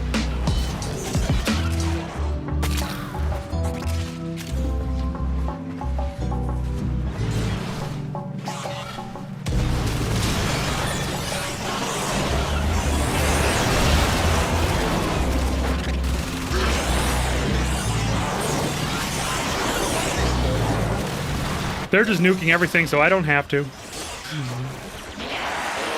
So, sometimes in extermination missions, I'll admit, I don't even try. It's just not worth it with the ultimate tryhards running around nuking everything before you can even warm up your abilities and weapons. Of course, I'm Saren, and I have more fun in survival missions.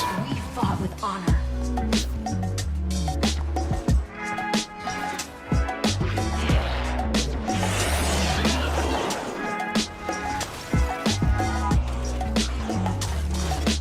The enemy is broken. Well done. Can we still get? Can we get through this door yet? Okay, yes, we can. Excellent.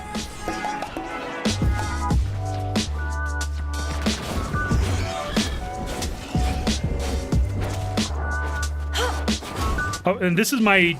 I'll show you when I get back on the boat. Mission complete. On the orbiter, rather. Tenno.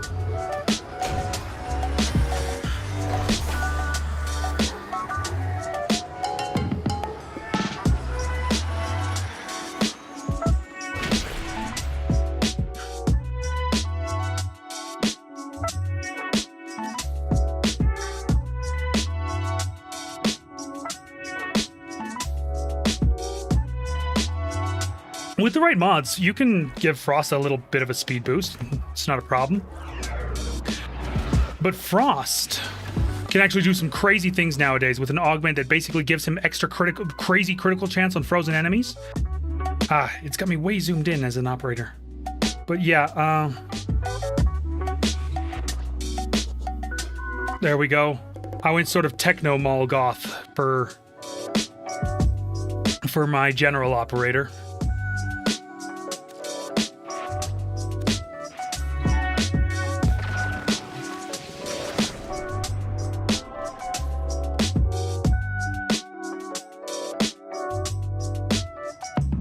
Let's see, I should probably update.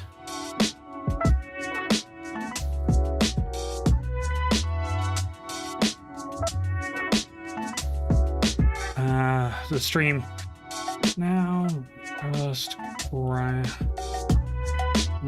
some Warframe with some lo-fi in the background if you need chill streamer tonight. When you see this, do not drink the kombucha.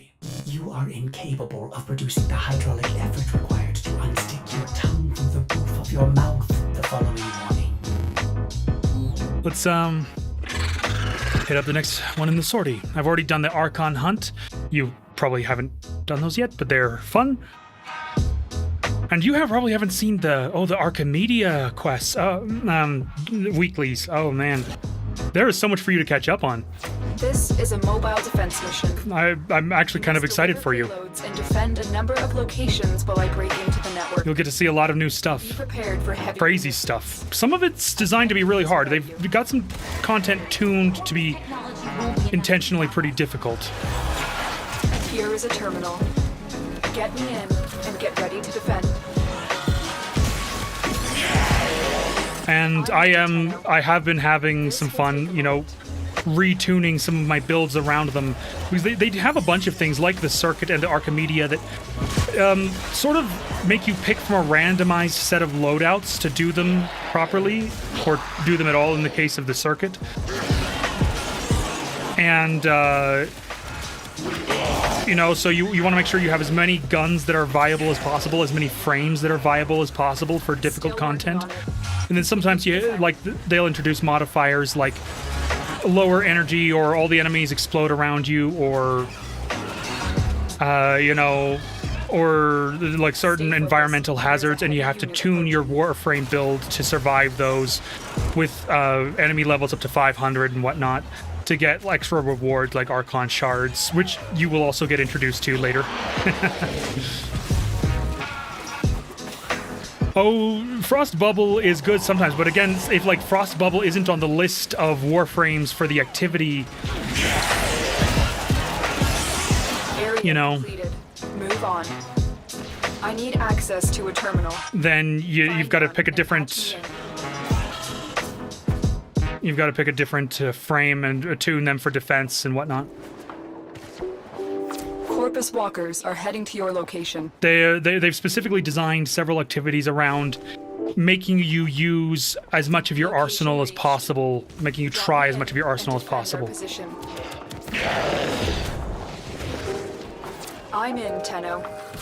This will take a moment.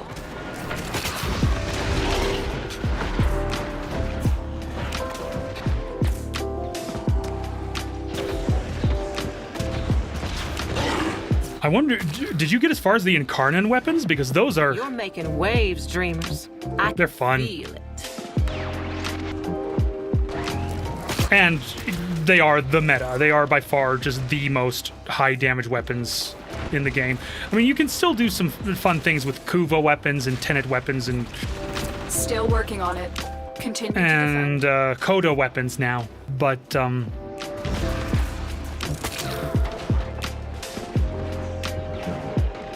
you did get Incarnons? That's cool.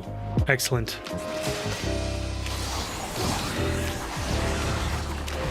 They introduce a couple of new ones every now and then. It's not often, but every now and then. And with the helmet system, I put silence on my Saren. And just... Silence is actually one of the best survivability abilities for high levels, because it turns off We are Eximus here. abilities. Move on. So all the things they can do to rip your shield away, or rip your energy away, or rip your health away, or blast you with explosive damage, you know, with grenades and whatnot. It just takes all of that and makes it go bye-bye. It's just in a radius around you, and Terminal spotted. Upload me and prepare to really, really appreciate it, especially for high-level stuff. I'm in, Tenno. This will take a moment. Oh, and tomorrow, I think it's tomorrow actually, Yareli Prime is coming out. My mom is sending me a little bit of money for my birthday, and so I'm actually probably going to spend some of that on Yareli Prime, I'm not going to lie.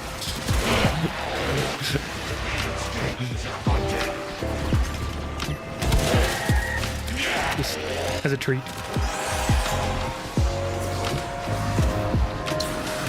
Or not. I'll see. Continue to defend. See how I feel about using the money that way. Stay focused. There's a heavy unit approaching.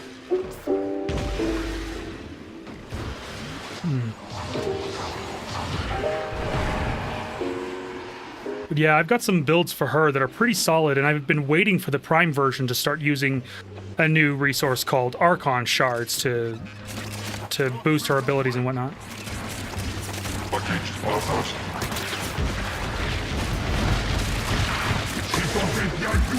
Archon Shards can do interesting things. It takes a minute to get them because there aren't very many ways to get them, and they make it so that you can only farm so many a week, and the kinds you get are randomized.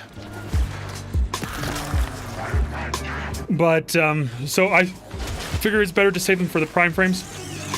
Although you can remove them from Warframes and put them on other frames.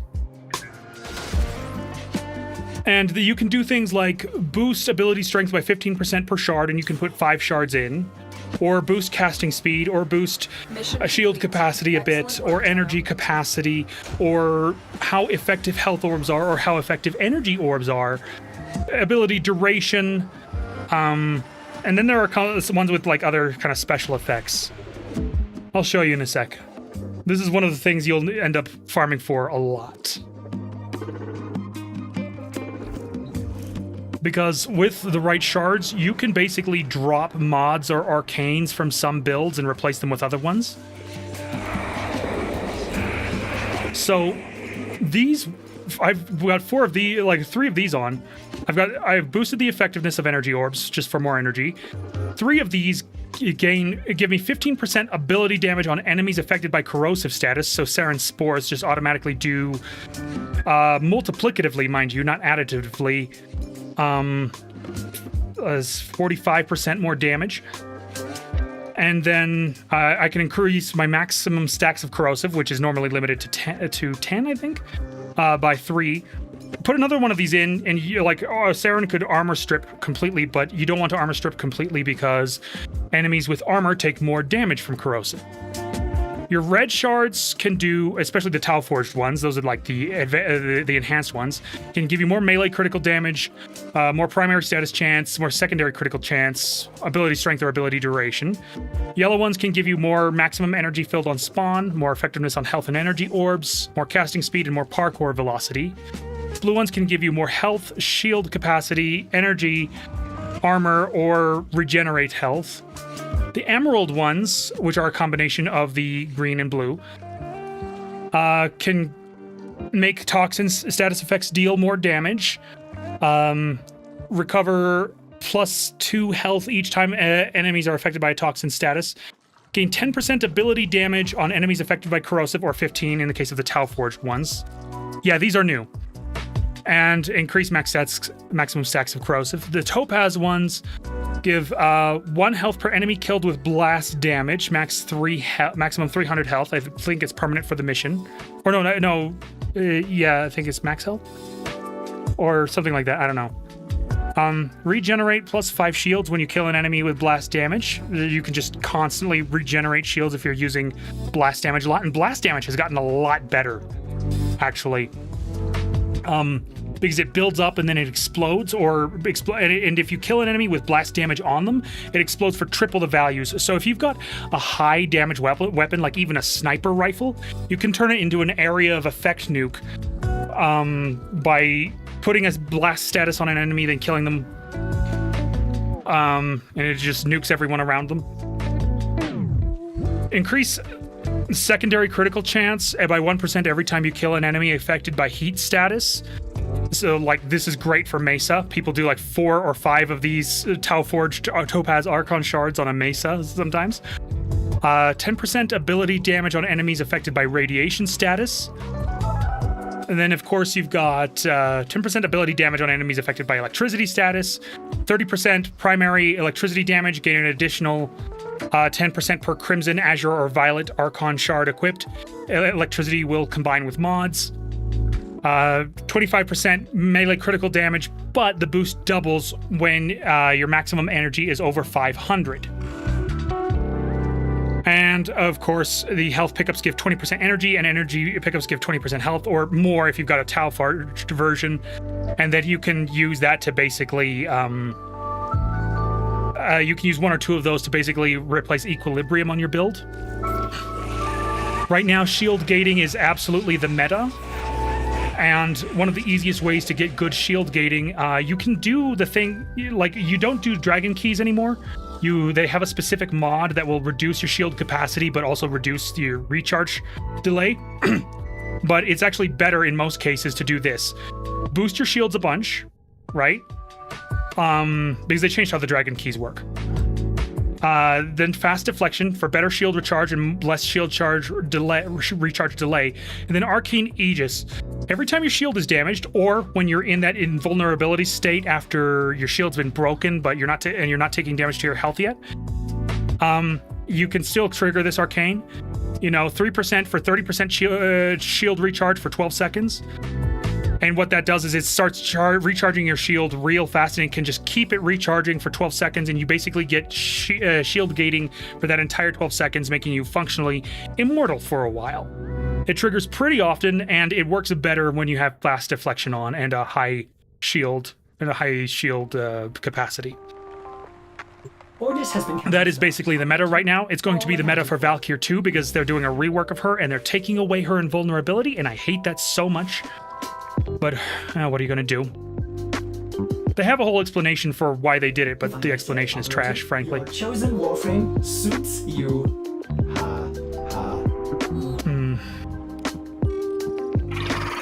Let's finish up this one. I can show you some of my sillier builds later if you want. I've been working on silly and experimental builds, and some builds I just stole from YouTubers and whatnot, You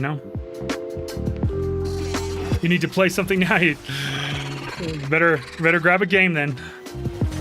Our operatives have identified at least 4 different variations of the hyena model, each with a different specialization and arsenal of attacks.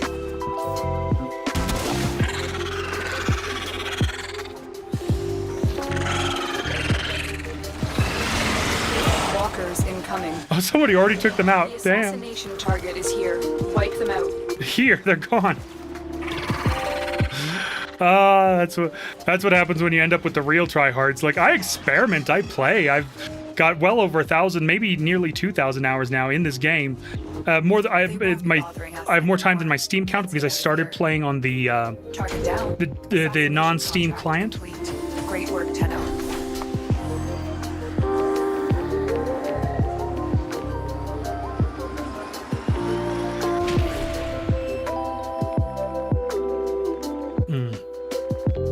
TFD? Do you mean TFT or no? That's Teamfight Tactics. That seems like a very different game.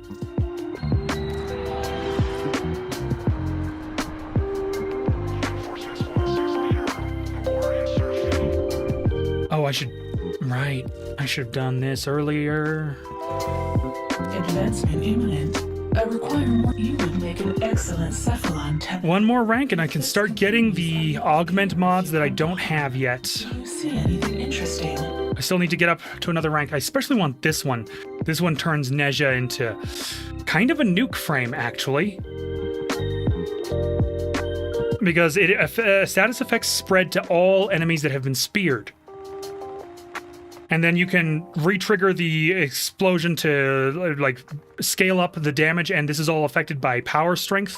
Oh, the first descendant. Yeah, no, that makes more sense. Well, yeah, it's a very similar formula. Like, they definitely borrowed some ideas from both Warframe and Destiny.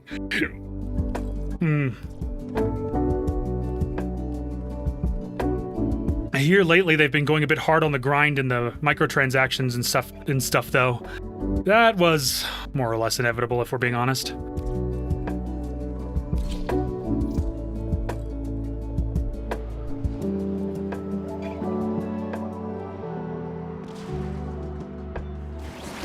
Yeah, I played it for a minute or so, you know, and it's definitely got, you know, some things there.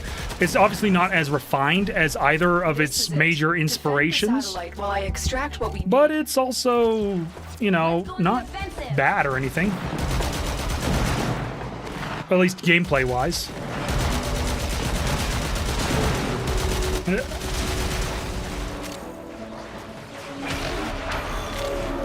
Let's defend the objective as best we can.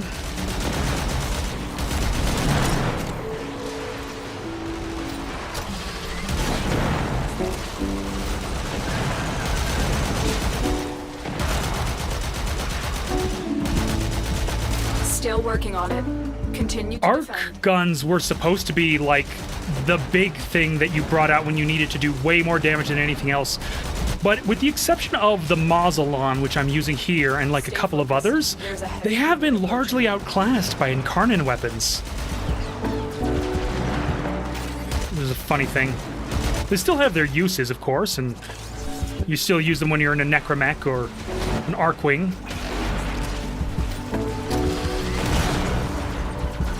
That missed.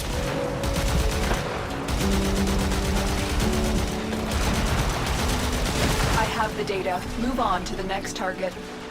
The surveillance data is heavily encrypted. It will take time to extract.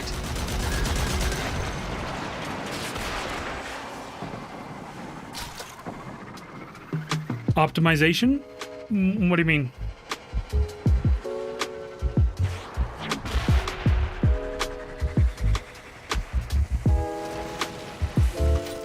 Defend this satellite.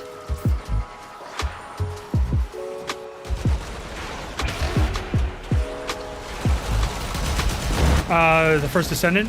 Oh, yeah. Yeah. I do remember that. I do remember it being... It didn't run, like, badly. It ran pretty well for me on my system, but it could definitely be better.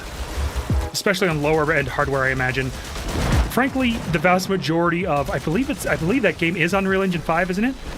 But the vast majority of Unreal Engine 5 games, this might be unrelated, do need, like, way better optimization than they get. Still working on it. Continue to defend.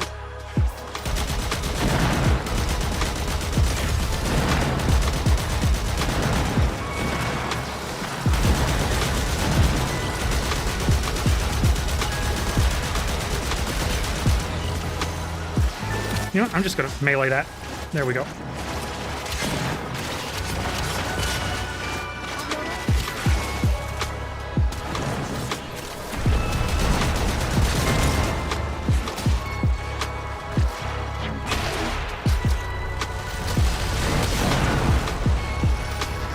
I got what we need.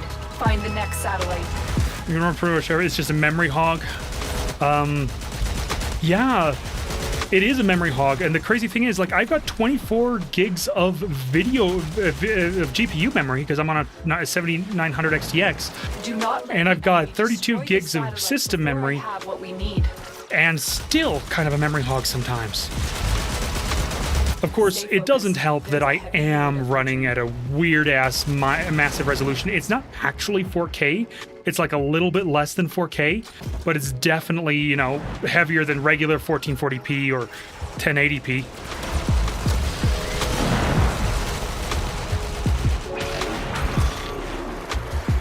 If I was running at regular 1440p, Or 1080p.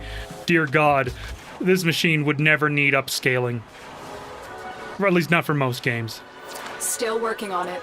Continue to defend.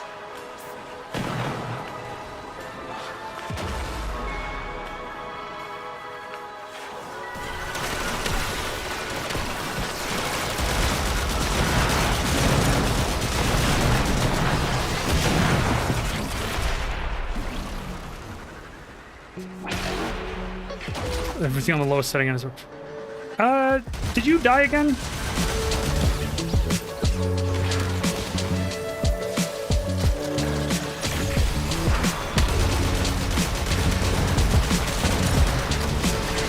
Mission accomplished. Proceed to your landing craft.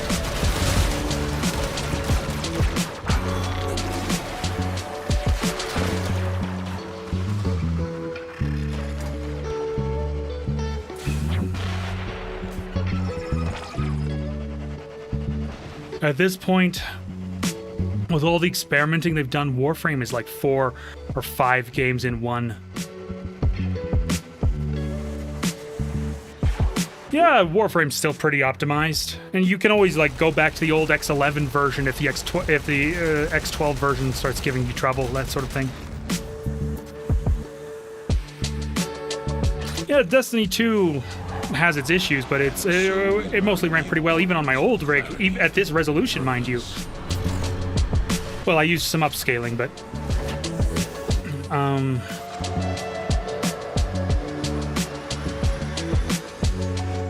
yeah, Warframe has just a ton of stuff to do, and it is fun that way. I have been pledged to like New Loka and the Parent sequence and keeping my reputation up with... Oh, Cleo, ¿dónde estás? Oh, you're just on the floor wishing I was paying you more attention? Of course you are.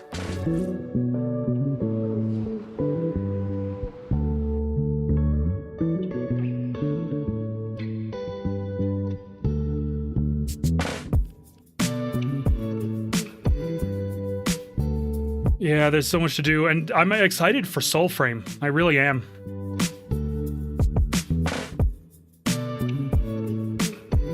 It's not going to have nearly as much content on launch, of course, and I'm really hoping that its launch goes smoother than Warframe's does. But, there's good stuff coming.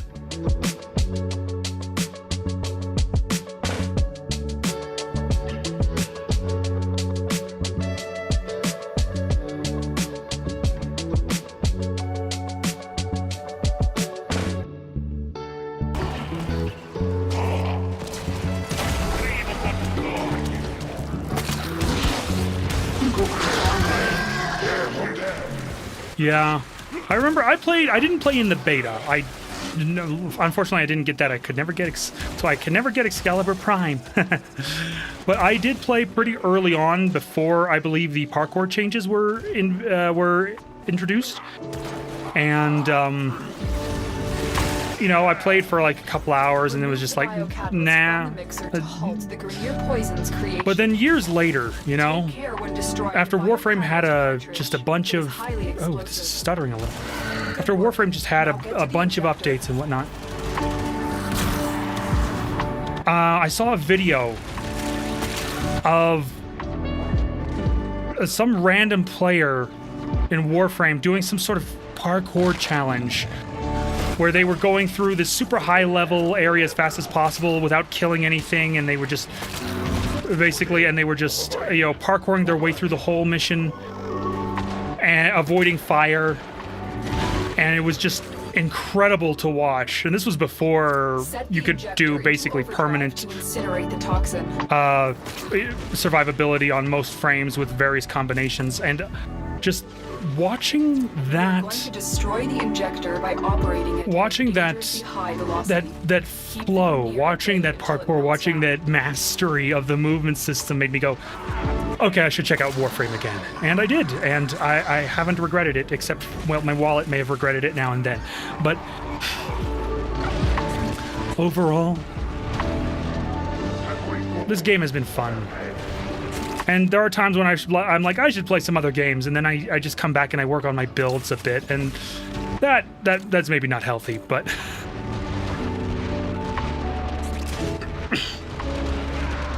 but Warframe is just that fun.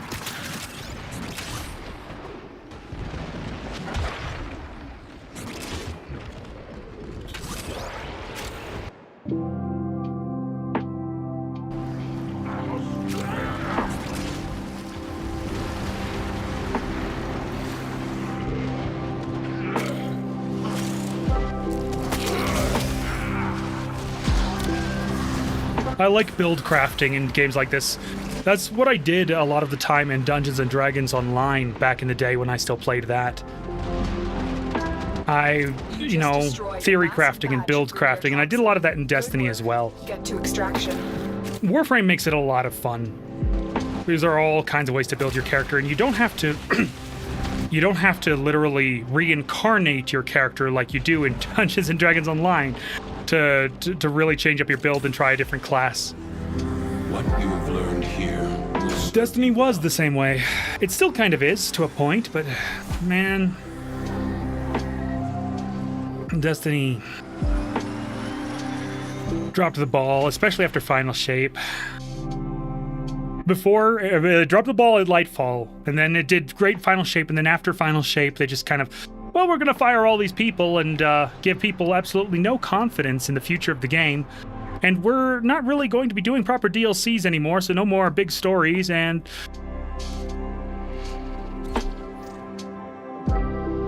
now there's like a bunch of people going back to Destiny 1, because it's still up, you know?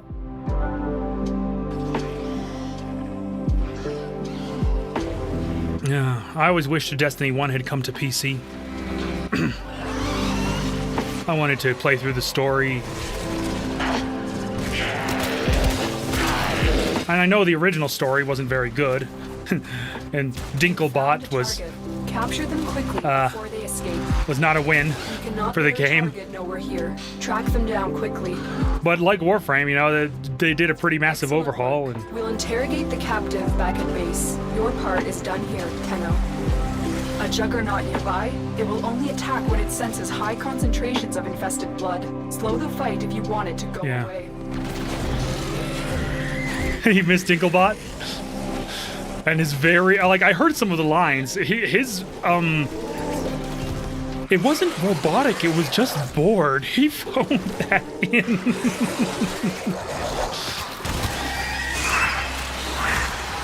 Oh.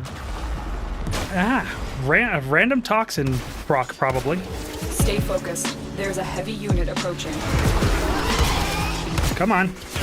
Bring me to life. There we go. Wake me up inside. The juggernaut has moved on. It's safe to proceed.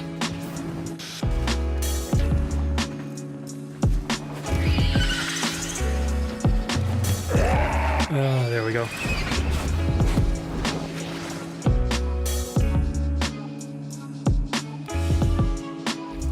And that's that.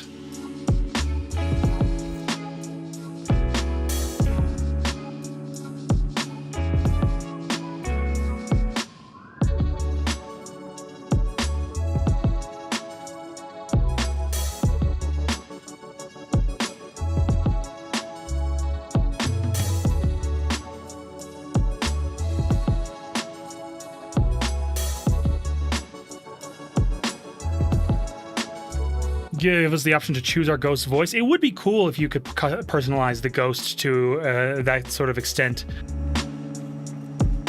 because like all the other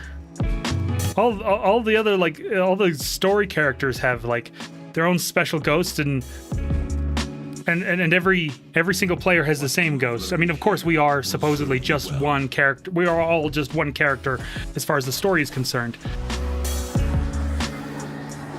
But yeah.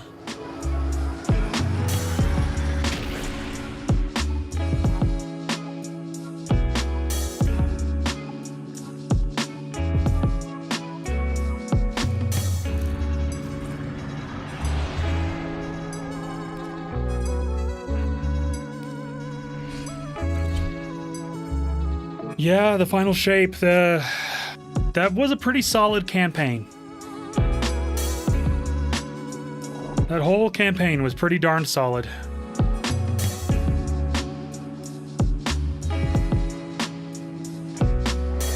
Like, Elemental condenser. it could have been better. It was definitely flawed. But, you know, what story isn't at on some level? It was a pretty good send-off for a 10-year saga. Infrastructure for demolition. Get in there. Yeah, the one where everyone showed up, the one where they have like a ton of players. And you all get to really blast the bad guy. You get your Super Saiyan moment. That was... The community needed that after all the crap we've been through. And like, I've just played the Destiny 2 stories, you know? I didn't even play the first one. But after all the crap I've been through with that game, I really felt like, yeah, thank you, I deserve my Super Saiyan moment.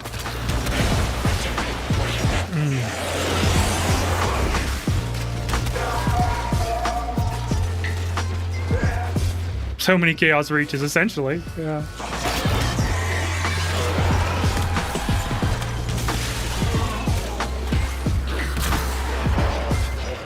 First target Need to get some more energy. render them non-functional.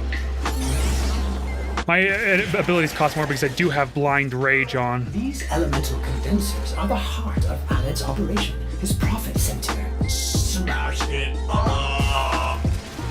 Helium-3 processors are key to the operation of this facility's reactor cores. It would be a shame if something happened to them.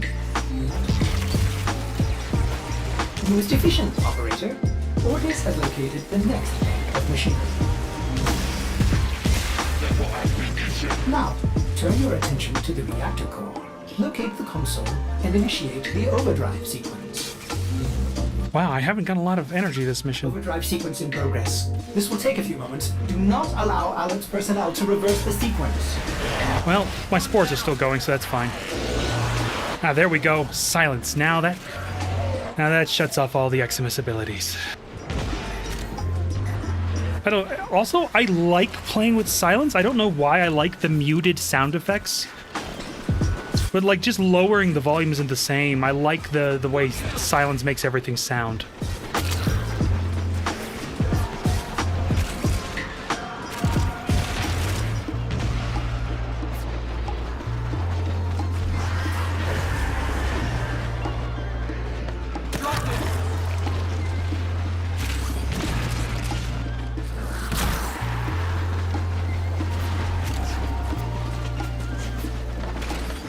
Free run. Yeah. You know what? I would like it if they actually came up with some free running courses. Disable speed abilities, speed mods, and flight abilities, you know? And dashing abilities.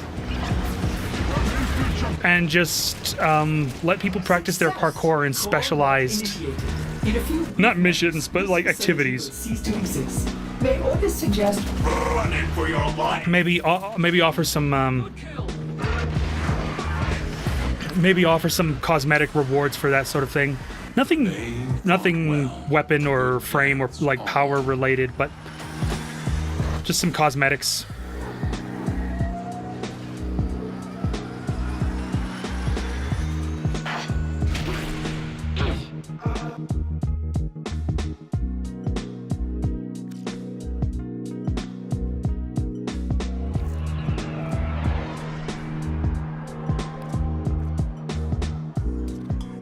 Into the disruption mode we go.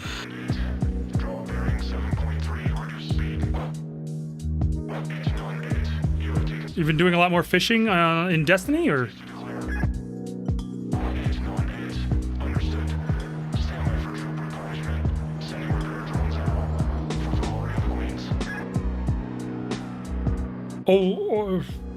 What? Ah, Call of the Wild. Oh yeah, that's that hunting/fishing game, right?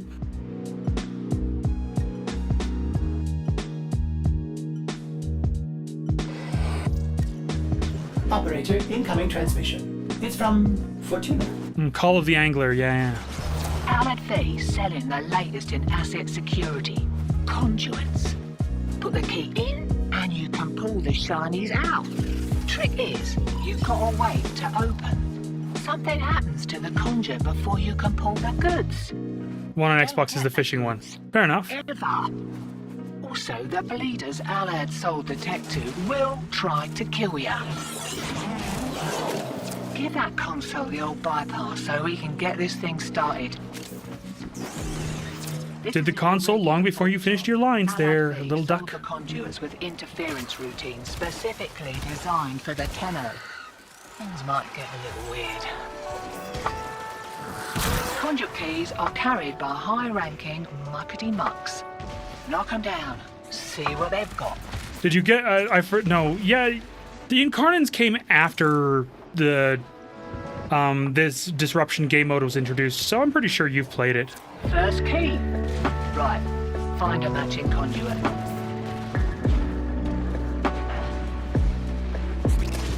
It is... Hear that beeping? Demo unit's on its way. Where's the beeping? Ah, there it is. One of the things about Warframe is trying to remember when different features were introduced.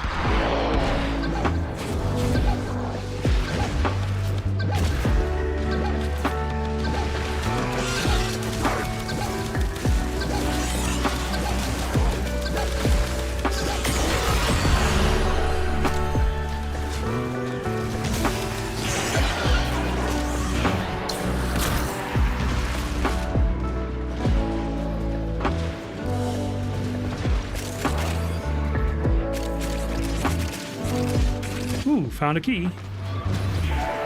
It looks like somebody else found a key too. Let's see if I can get this Incarnate charged real quick.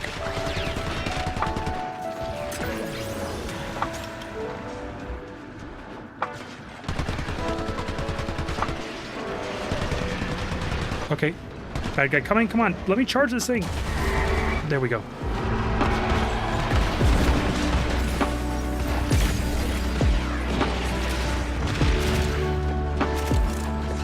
Okay, gotta get to them. Let's try this gun. Oh, that is faster. The Incarnon, the Furus Incarnon is actually pretty devastating. The Furus is still kind of an ass gun, but its Incarnon form is brutal. That thing blows and you can kiss the conduit goodbye.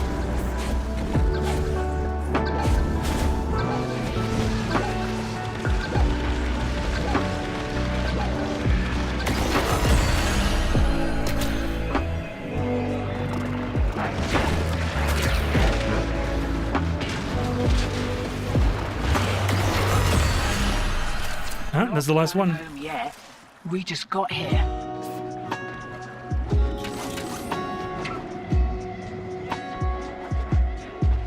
Just doing the Steel Path incursions for more Steel Path,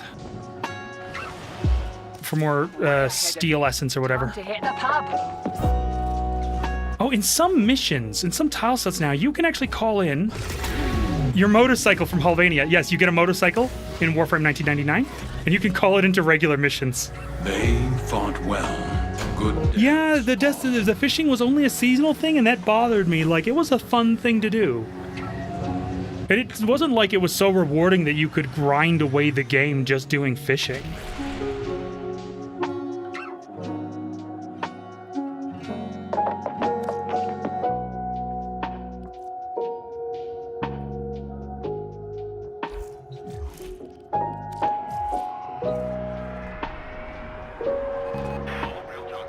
It was really wholesome. In a game that, frankly, could be pretty toxic at times, fishing was one of the most wholesome things. I know much was made about how awesome the Destiny community was, and there were a lot of great people in it, don't get me wrong. But there were moments.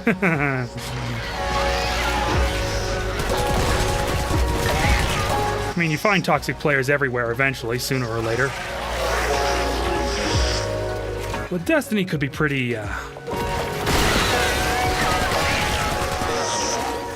Okay, stop nuking everything before I can charge my Incarnon. Thank you. docket. Excellent. Look for a conduit with a matching glyph. The Murmur have captured the dockets you need. Be aware, the Groslings have a particular appetite for dockets. That's it. Protect the conduit and watch out for enemy necromechs. They'll blow the whole apparatus up just to keep you out.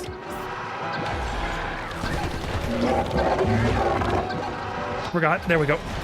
There we go. Damage.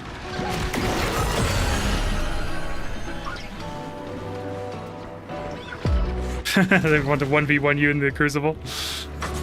Yeah. I've never really done the 1v1 meet bro challenges. I just can't be bothered. Security protocols dictate that a necromech must now demolish the conduit. Do not allow that to transpire.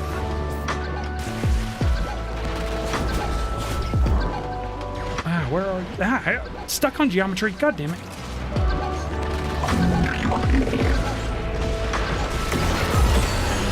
Hate getting stuck on geometry.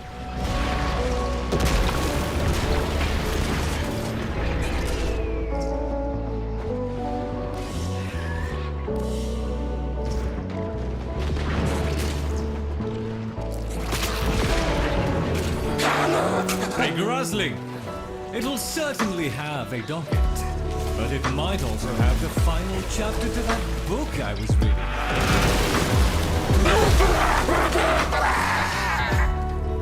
There we go. The docket. The docket. Oh, the other way. We gotta go the other way. Eyes and ears open. The system thinks you're hostile and will do everything in its power to destroy the conduit to thwart you.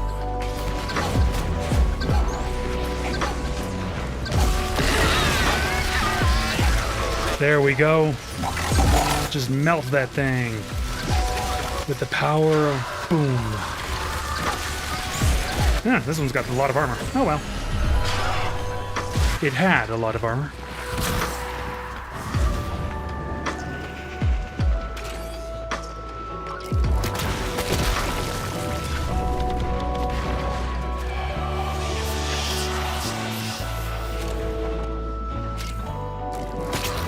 Okay, who's dealing with the acolyte? There it is.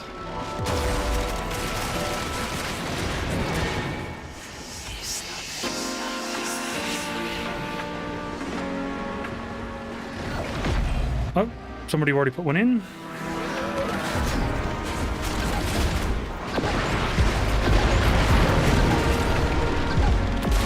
There we go. Just plenty of damage all around. There we go. When I take ownership of your museum and all of its contents, will you, Drusus Nivarian, be included?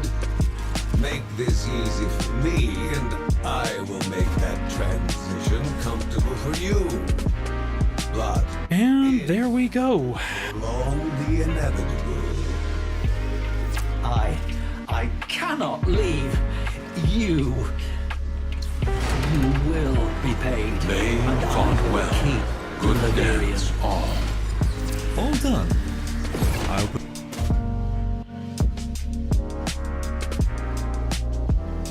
And there we go.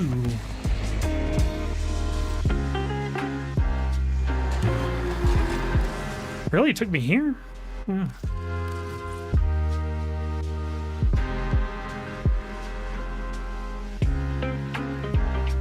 Now, that was it? That was all the Steel Path incursions for the day.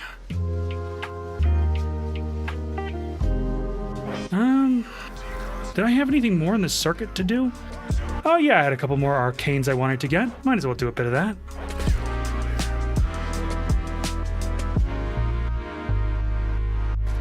I do enjoy the circuit. It's one of the few roguelite things that I truly enjoy. Ooh, I've got so many good options. Octavia, Mirage, Cora. Cora's just a beast here, of course. You know what? Let's do some Cora. Let's do some whipping. Let's get our Dami Mami on. It's a little bit of super sexy kawaii girl coming back out. Let's go with that one. Shadu, Phantasma Prime.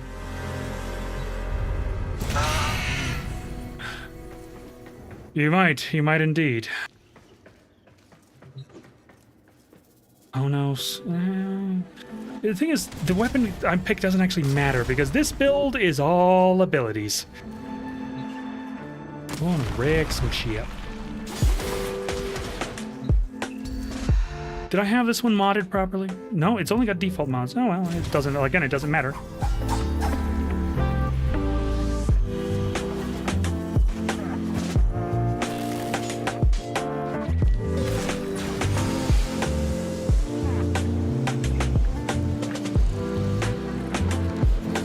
So one thing they've just done is they've reworked pseudo-exalted weapons like Korra's Whip, Gara's Lash, Ash's like dagger or sword attack, the thing you can do with his fourth ability, and similar stuff. Atlas's Punch. They've made those moddable like regular weapons. Of course, that also means they're another form of sync, so you know, it's another way to get money.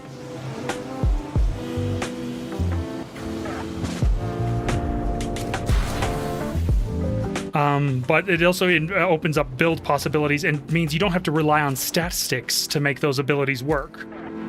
Which, you know, made those builds, builds that required stat sticks were definitely iffy in the circuit. And in other modes where your loadout was at least somewhat randomized.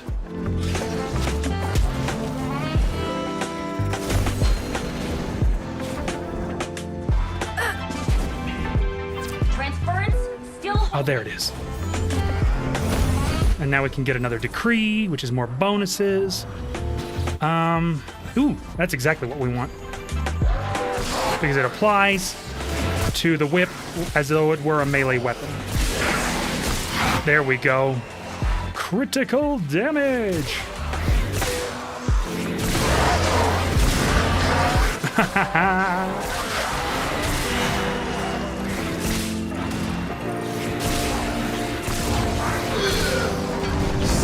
The anticipation. I hate it when they do that.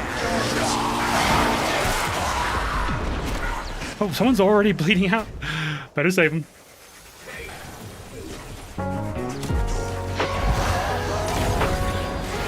Is that an ember? Oh my god, what's with the teammates today? Fight on and fan the flame. For the Tenno.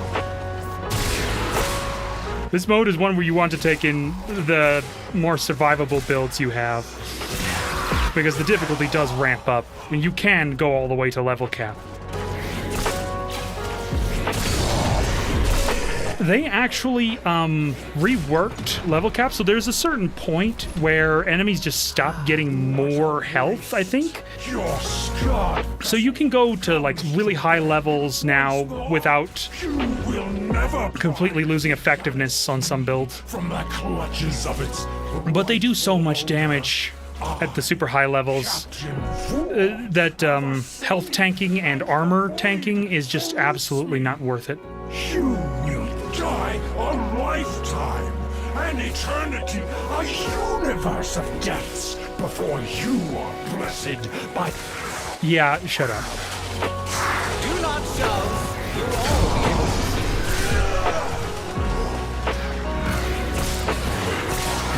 The cat lady with the whip says shut up. Little by little, the madness of the Undercroft is curbed. Do not expect me to tell you when to stop. Judge for yourself. Secrets lie buried deep within the Undercroft. The paradox provides the means to extract them. Oh, we're on the same map, basically. Just a different mode. Excavators and keep them powered. Cold or toxin. I don't think I do just toxin on this weapon. So, reroll. Actually, that's a good one. It just applies corrosive stacks to nearby enemies every time I use my whip.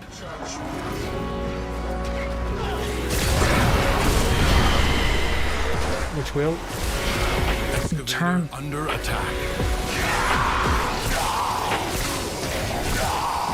An extractor requires power.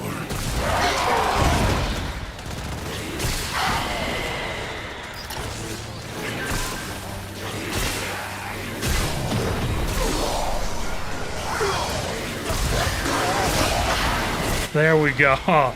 That's that area nuking capability I know I've got.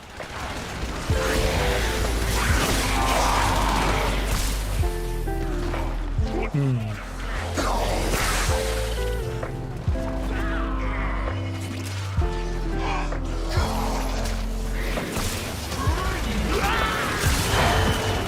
new extraction site may now be claimed. Oh, is that one stuck in that animation? Looks like they are. Okay.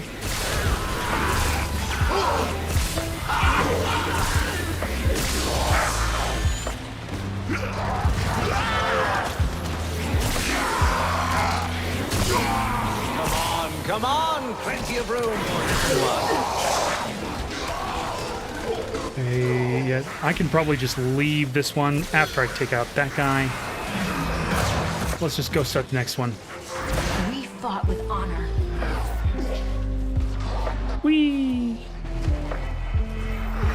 Extractor deploying. Attack us, or we will counter.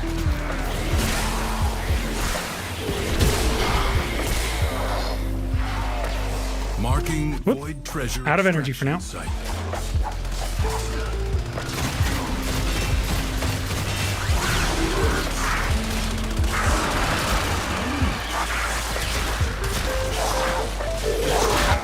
I did get a Phantasma build up and running. I did. That's a good thing. Forgot I did that. I kind of forgot I did that.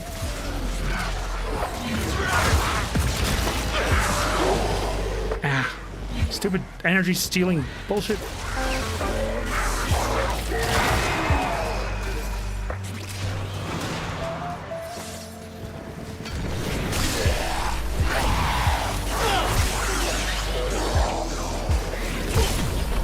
Can't wait till I get the energy efficiency decrees.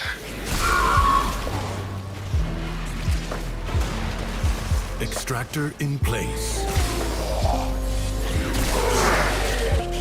A new void treasure may now be extracted.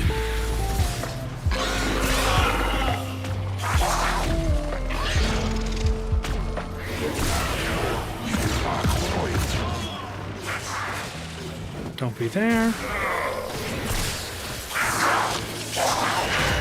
Venari, good work. Finished him off.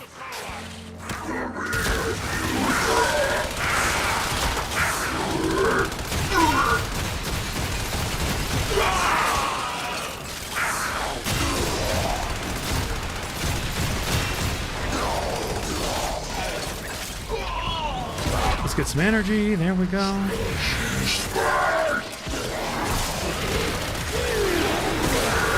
I've done 71% of the damage so far. Mind you, doing more of the damage does not actually equal killing more of the enemies. I mean, you probably know this already.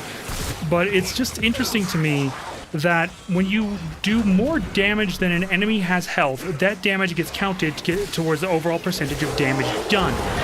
So if you overkill a few enemies by 1 million or so damage, you can get a higher damage percentage for the mission than someone who actually killed more enemies.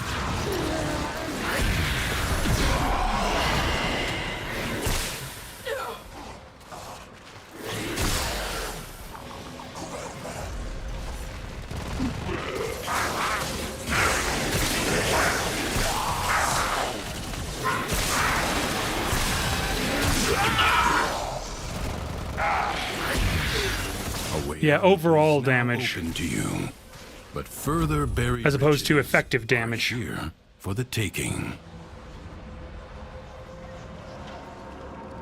Will you lay your sword aside and rest, or fight on? Your presence is enough to hold the paradox at bay, but the environment itself will fight to choke you out. Might as well double up on that. Just deal extra damage with every whip cast.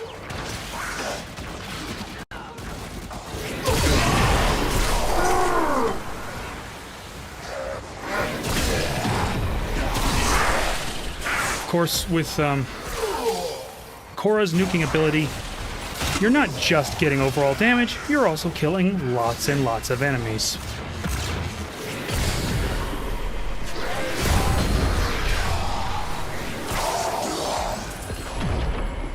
Ooh.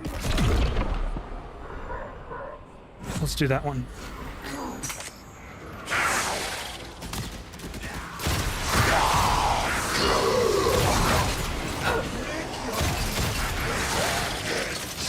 Come on, hold still, let me get headshots. Let me charge this thing. Thank you. The Onos is a fun weapon. It charges up this beam, like, that does damage while it's charging, and then does a huge blast. It's the Kamehameha gun, essentially.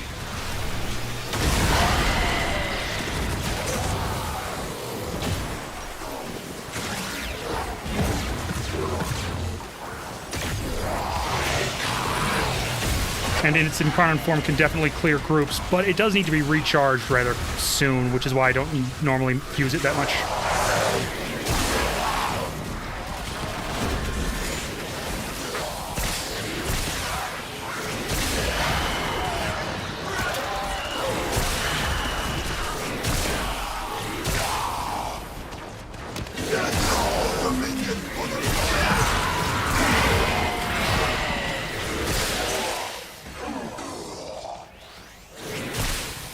Stop stealing my energy like that, you bastards.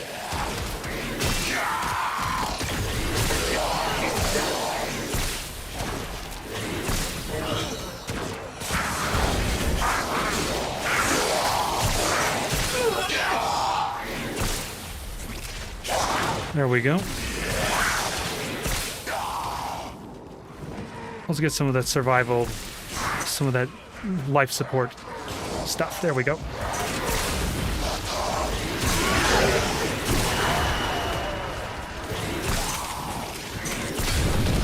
Predicting life support drop point.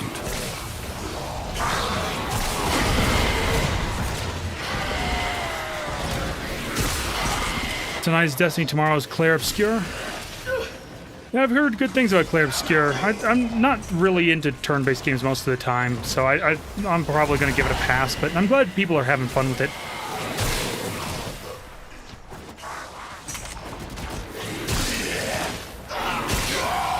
Life support will be... I only got Warhammer 40k Rogue Trader because it's Warhammer. And I played Pillars of Eternity because, come on, it's Pillars of Eternity. And I wanted to prepare myself with the Lord series so I could play Avowed.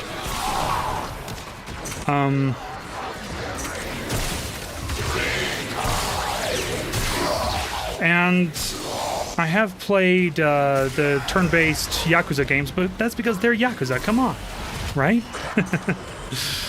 But generally speaking, not a big fan of turn-based combat. I get bored.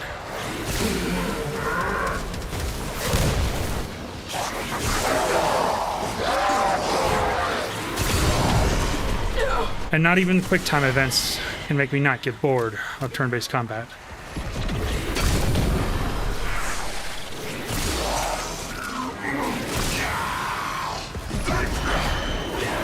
Legacy of Kain Defiance too? Maybe.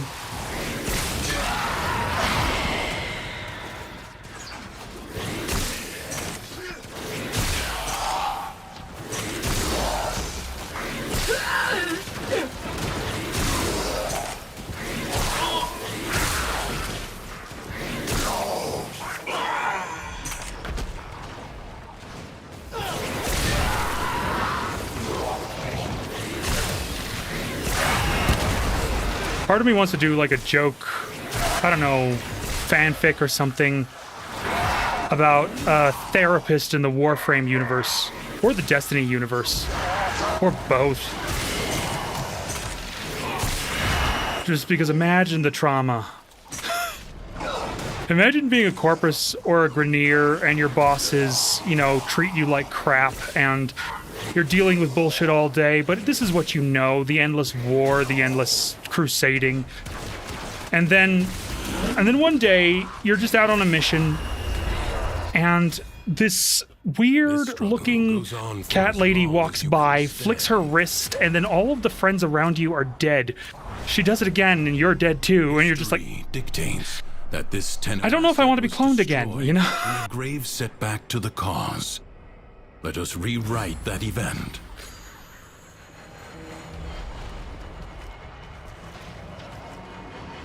Oh, those are the pillars in the game? The ones in Pillars of Eternity? Prepare yourself. A fresh wave approaches.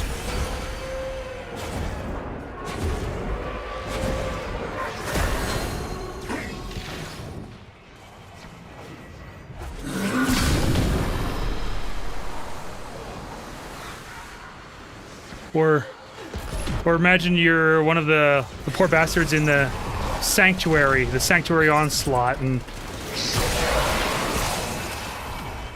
and you know, the worst part isn't dying a billion times. It's having that voice in the sky go, "Worry not, for they have faced a billion deaths." It's like, yeah, we have. You don't need to remind us, you asshole.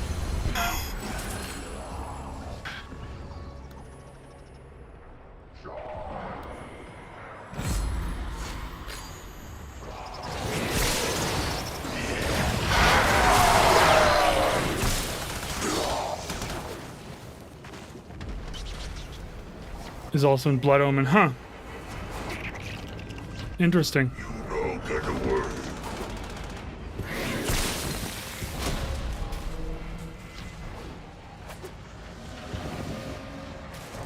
The enemy musters for a fresh assault. Hold the line.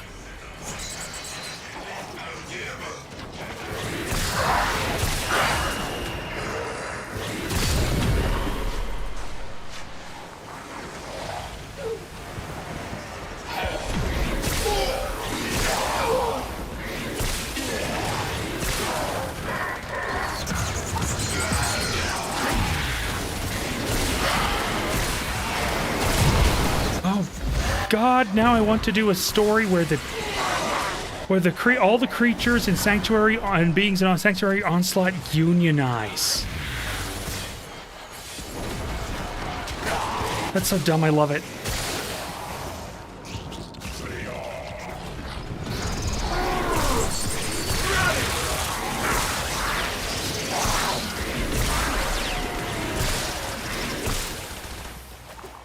Your resolve is being tested.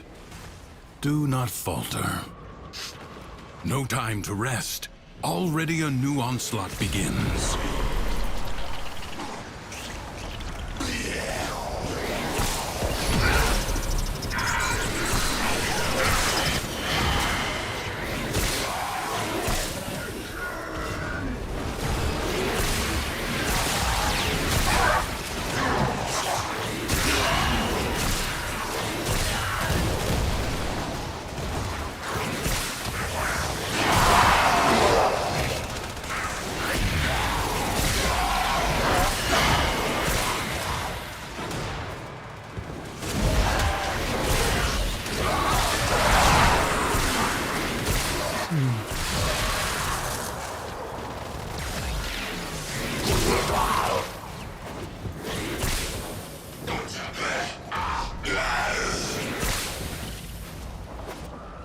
Like ashes, the enemy has been scattered to the void.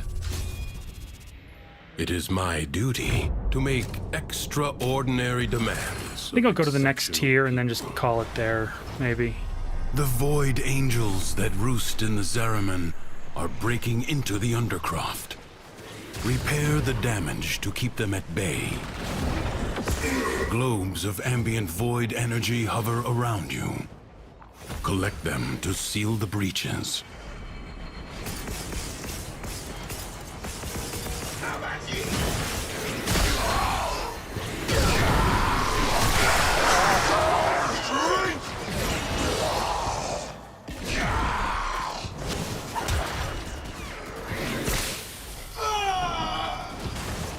There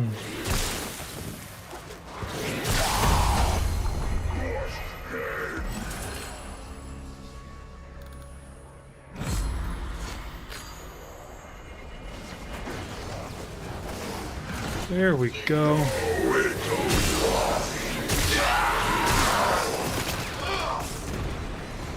Let's collect just a bit more. Where? Need to go to the other side of the map.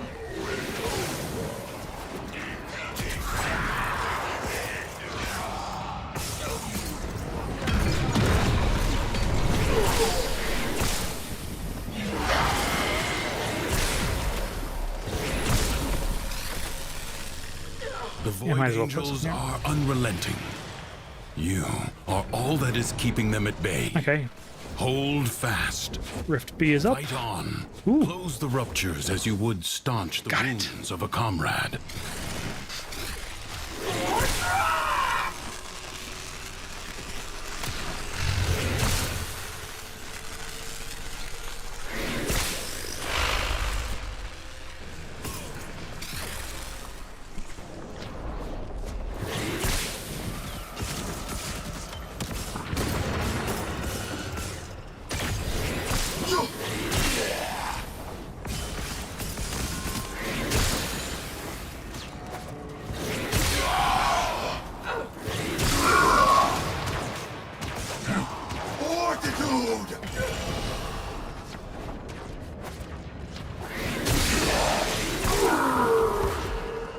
Yeah, I'm definitely losing momentum and losing stuff to talk about. So it is nearly time to call the stream.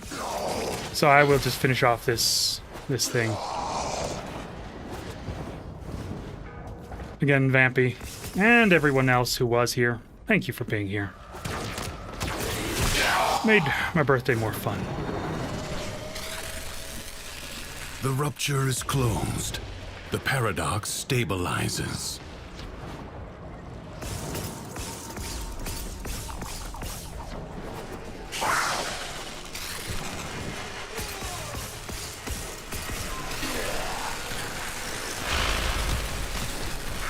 A breach has been sealed. Excellent work.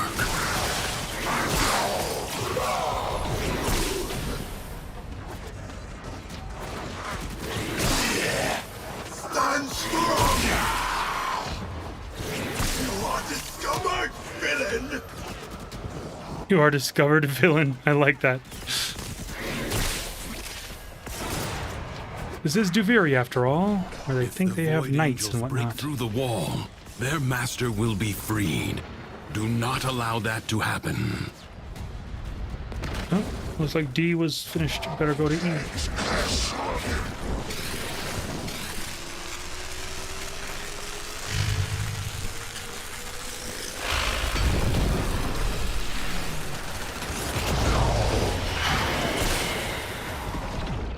This Thrax attacker is all the way over here. And now he's gone. He has been held at bay. Congratulations. Do I get to the next tier? Okay, no, I've got to do one more. Leave now or later. But leave one more and then I'm out. For the one more round is inexhaustible. A true Tenno understands how to combine the elements coursing through their warframes. Ah, there we go. Regenerate some energy by running around. And the amphors it needs to create a complex elemental force. You found a crucible. Complex elemental force, he says. We're mixing two elements. Whether on your weapons or in the crucible, toxin and cold amphors will create a viral elemental force.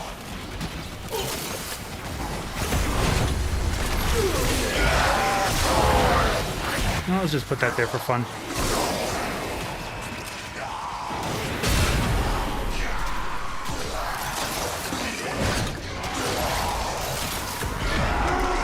Yep. Crucible. It is funny.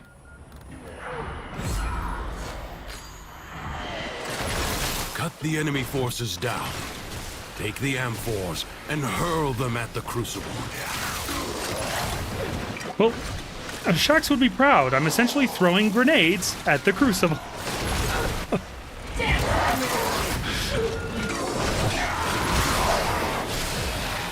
You can't complain that I'm not throwing enough grenades.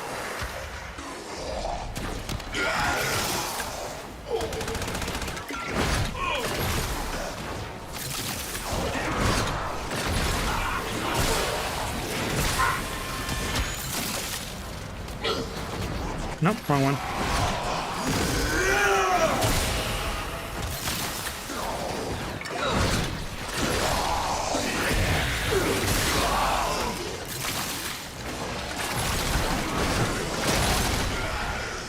Let's see, we're nearly done with this.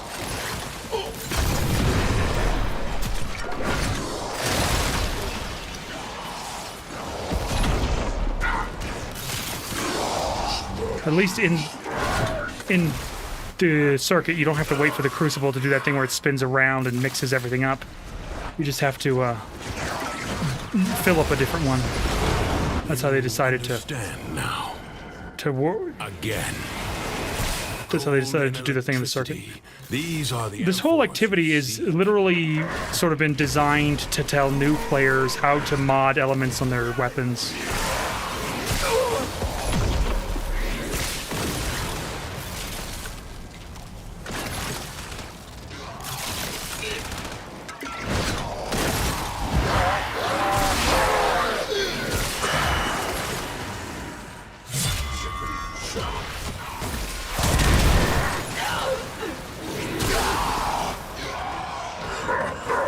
Get some electric, there we go.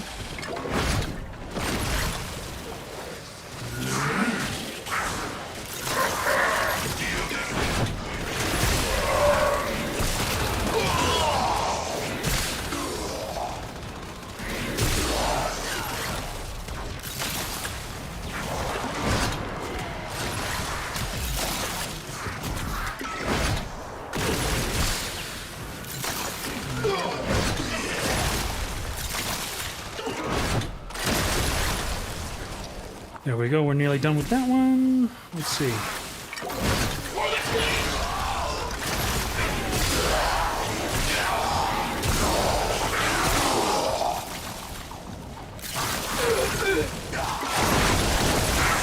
So we just need electric now.